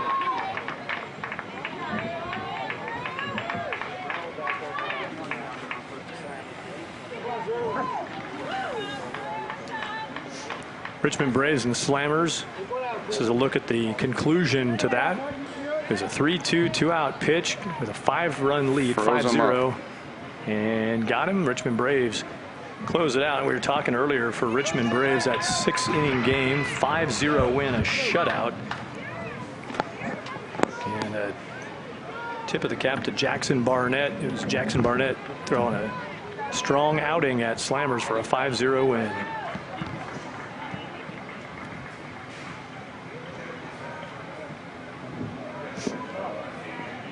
Give you a quick update on the 9-year-old game. Beaver Valley still batting in the 5th inning, and now they're up 12-5 with a runner aboard who just stole second base with 2 outs. So if they can get that run home, Beaver Valley, they would be up 8 and would just need to hold Motor City in the bottom of the 5th to run rule it.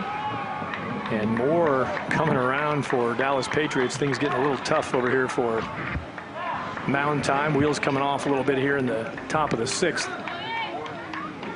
Yeah, these two teams we're watching offensively, Beaver Valley and Patriots, have just been relentless with their at-bats. Tough out after tough out after tough out. And as the games are wearing on, they're just adding runs to the board. Now 11-0, Patriots sealing up their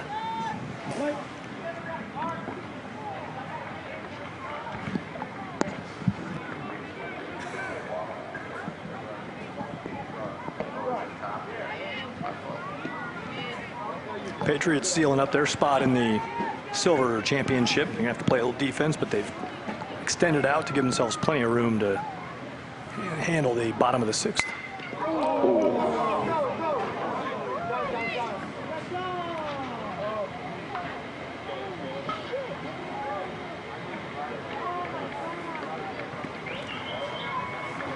Yeah, are we on that Mountain Time game right there? Wow. Looked like he took one square in the head. He's looking at his hat. He got up really quick. Wow. Yeah, it's no way around that being, I mean, even if you got lucky and it was a grazer, that's no doubt that's scary.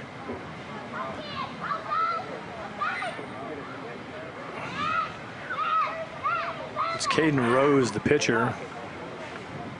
Caden delivering the pitch.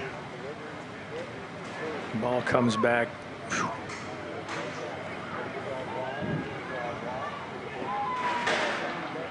Wow. Right down, but right back up. Caden Rose trying to hang in there.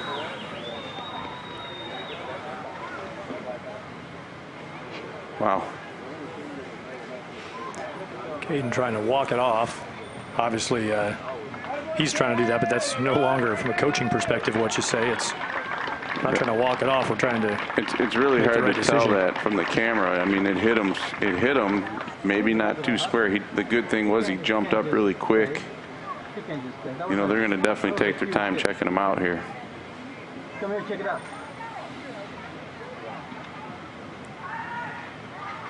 You see the Patriots coach out there talking with them along with Mound Time. The umpires involved a little bit.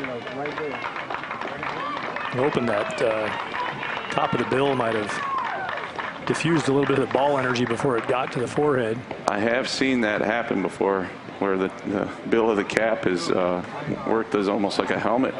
I've seen bill of the caps like bent in half, like almost you couldn't do it with your hands from a baseball. You know, and doesn't feel good still, but it definitely could help.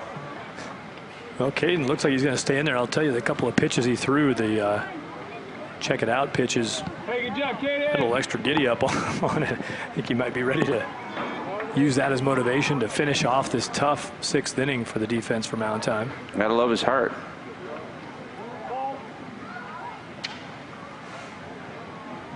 Yeah, umpire didn't grant the timeout, but Caden saw the timeout request at the plate from the hitter, and so he yielded it, so he balked. Caden granted the hitter timeout there, which is probably a no-no. And the beat goes on for the Patriots. Throw coming toward the plate.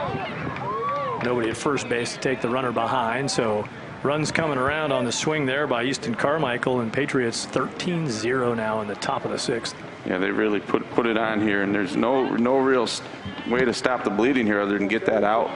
Mound Time's a home team here, so there won't be a run rule that can go into effect at any point in this half inning or time limit. And speaking of which, Beaver Valley is still batting in that 9-year-old game, and they have extended to an 8-run lead in the 5th, still batting in the top of the 5th. So now 13-5, Beaver Valley pushed across another run. They've got a runner at third base.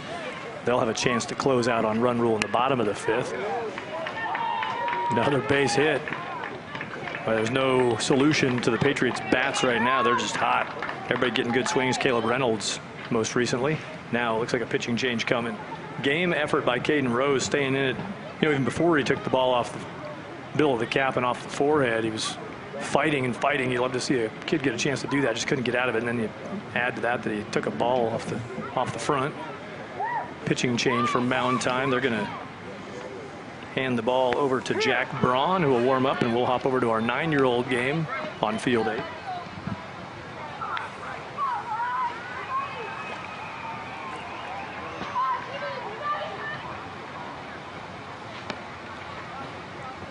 Two outs, 14-5. The run came home for Beaver Valley. Pitch out, and Motor City just looking for any way to get out of this thing. Runner at first base is Dawson Wallace. He's on the run. He's going to steal second base. Strike rung up there against Brody Kazor. Check my plate. Check my plate, Big B.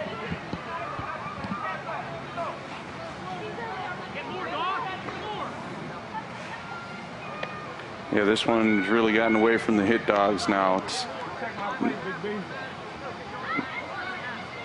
9-run deficit. All these fans sure haven't given up on the games or anything yet here. So, yeah, these fans here, the groups who have traveled with the teams, Joe, it's you know, I know you have there's a whole lot that goes into this, including the lodging piece of it and getting enough places for these people to stay. A lot of nice locations around north side of Atlanta for all these people to call home during this event. His ball's crushed to right. whoa. One hops the fence. Brody's got on his way to second, and throw came in. He's going to have a double out of that and knock home the runner Dawson Wallace.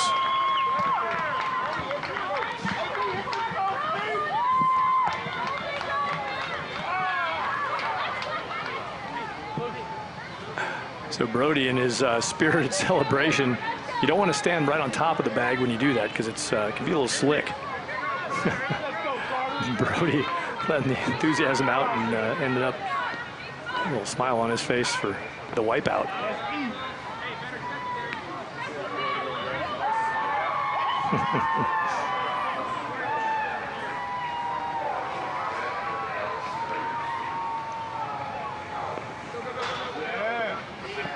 And now going to move along to third base on the wild pitch. Motor City just can't find their way out of this Top of the 5th inning, now down by 10 runs.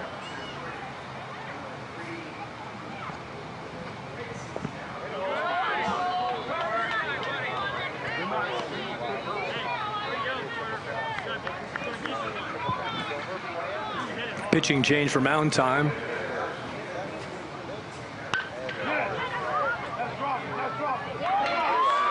Dallas Patriots, I said they were hot, no stopping the bats, and that's true. That ball is crushed, gone, moving the scoreboard to 14-0 now. That's a moment there for Hunter Rasnick Pope that he'll remember. Another Patriots good swing, a long ball. Spiegel didn't know where that ball went off his bat. Popped it along the first baseline. There's the out, mercifully, for Mound Time. They're down 14-0. Last bat for them coming now. Patriots closing out. Lopsided win in the silver bracket semifinal. 16-5 now the count here for Beaver Valley, up by 11. I'm dropping back to that game we watched earlier, the pool play game with the Dallas Tigers. I was talking about the winner of that game advancing into the top 4, but what I neglected was the head-to-head, which is our obvious first tiebreaker. And that Dallas Tiger Benson team that won that game actually ended up being the 5th seed, not the 4th seed, due to a head-to-head piece, even though they had the differential over the other team. So something I missed, which is why I say go check those Triple Crown websites. They figure it all out. Yeah, the team they were tied with in the standings, it ended up, even though the run differential was in their favor, Benson had lost directly to them, which is the first more important comparison. Well, it seems like we're getting closer and closer to the end of this night here, Thad. It's been a great time, so. Yeah, and talking about the lodging and all the surrounding supporting elements of what you're doing here, I know your staff has been busting it, working hard, and got another day of ball tomorrow, but thanks to all the Triple Crown staff. Yeah, absolutely. I mean, the amount of work that's gone into this, from our media team to, some of the interns in the office, the full-time people. I mean, we put a lot of resources into this event, and these people really, really pulled it off. So it's been so fun to be a part of. So you guys coming out here with this production crew, just been a great time. One of the most memorable events I've ever had in my 11-year career of doing this so far. So it's been outstanding and great inaugural year. We'll finish it off tomorrow with that closing ceremony award banquet that's at the Georgia Aquarium. That involves all the teams, all 11 organizations that are in this, and their families will be, able to see the exhibits in the aquarium and eat some food, see Domingo Ayala perform in his show. And it's going to be a great time, a great way to close this wonderful week off. So, Patriots warming up to defend this 16-run lead. It's Troy Piesker who will pitch the bottom of the 6th. And as you made reference to, I want to make sure we again thank our production crew today. Long day at the ball yard. A lot of things moving around, and the first time that we've rolled in for production here at East Cobb. So a couple of variables to sort through, learn a few things in the process. We appreciate the whole production crew and their efforts today. We'll be back at it tomorrow with a double header, 1 o'clock Eastern and 4 o'clock Eastern, 13-year-old championship, followed by 14-year-old championship on field number 5. The only field of this 5-pod that we did not see today, it's a grass infield. We'll play 54-80 13-year-old at 1 o'clock Eastern, and then 60-90 14-year-olds at 4 o'clock Eastern. It's tomorrow on ESPN3 or the Watch ESPN app. You can grab that or go to ESPN.com and track down ESPN3 stream. Yeah, that's going to be a good time tomorrow. That'll be the inaugural Triple Crown baseball appearance. We had some Triple Crown fast pitch softball on ESPN3 earlier this summer, and now baseball will debut on ESPN3, so good luck to the teams who end up in that tomorrow. I'll be along for that enjoyment. I'm Thad Anderson. Greg Swindell will be with me tomorrow, the 17-year Major League vet and World Series champion with the Arizona Diamondbacks. Greg Swindell will be with us tomorrow for those 2 championships. That 13U game at 1 o'clock tomorrow will include, no surprise, as you've seen these younger teams playing out here, the Beaver Valley 13U team that's already advanced into the championship game. And right now there's actually a game going on. You could follow it on Game Changer. It's the Dallas Tigers and the East Cobb Astros 13U teams. Winner of that will face Beaver Valley. And then that 14U bracket will see the East Cobb Astros 14-year-old team. They'll get the winner between the Richmond Braves and the Dallas Tigers 14U. That's played tomorrow at around 11 o'clock. So some good ball to be played yet tomorrow for sure.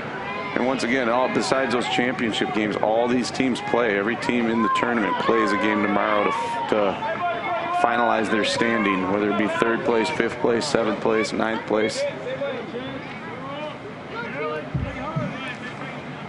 Mountain Time trying to finish on a good feeling at least.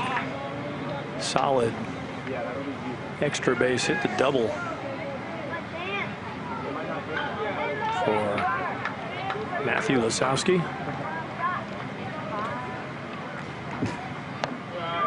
Matt now at second base. Matt out of Portland.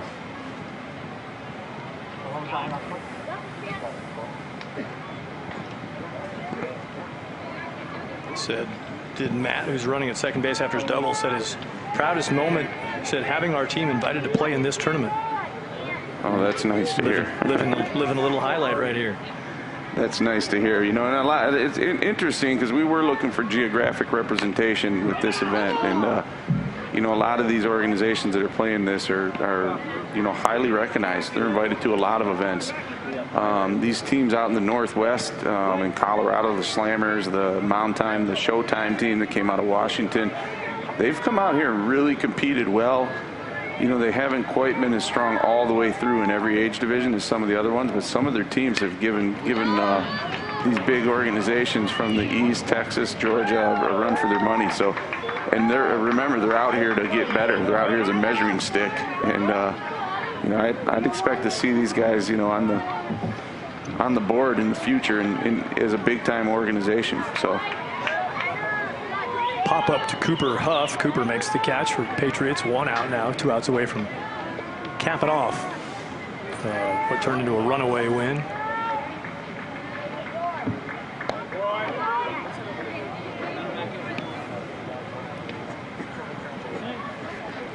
Beaver Valley and the 9-year-olds here on field number 8. 1 more out would cap off a win. 16-5 the score. It's an 8-run rule after 5, but I think they've also passed their time limit at this point, so this is it.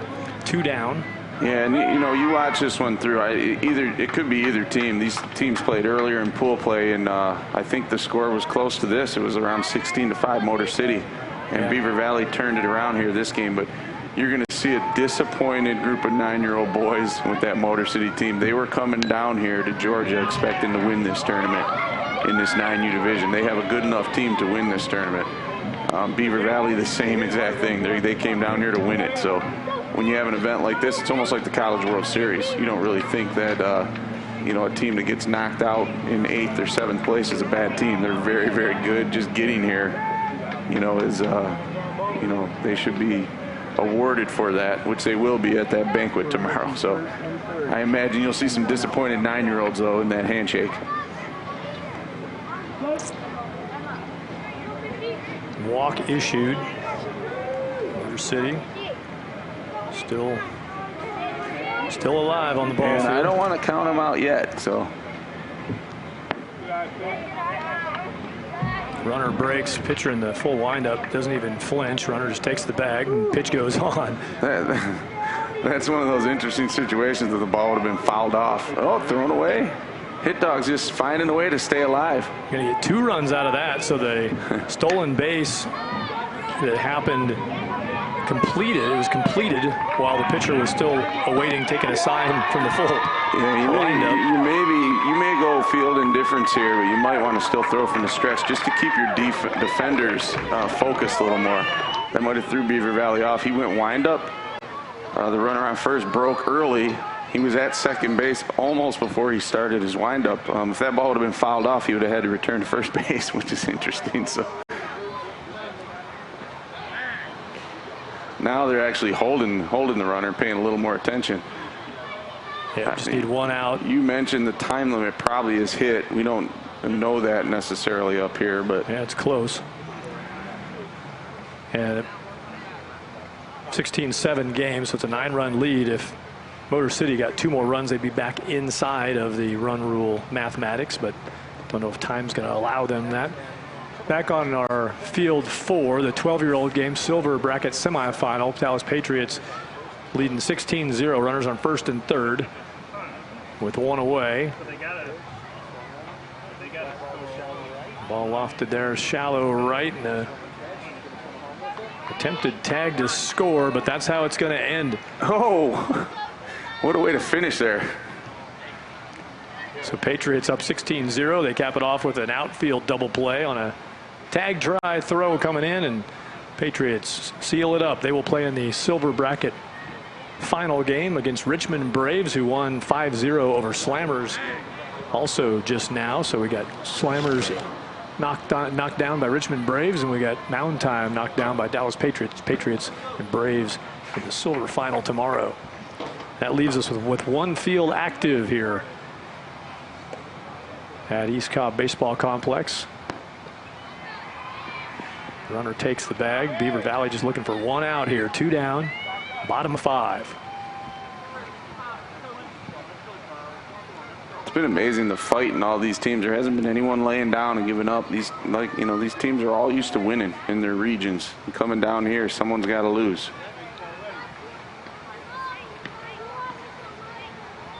Hit dogs, of course, from Detroit area with that blue collar mentality. You wouldn't expect them to give up.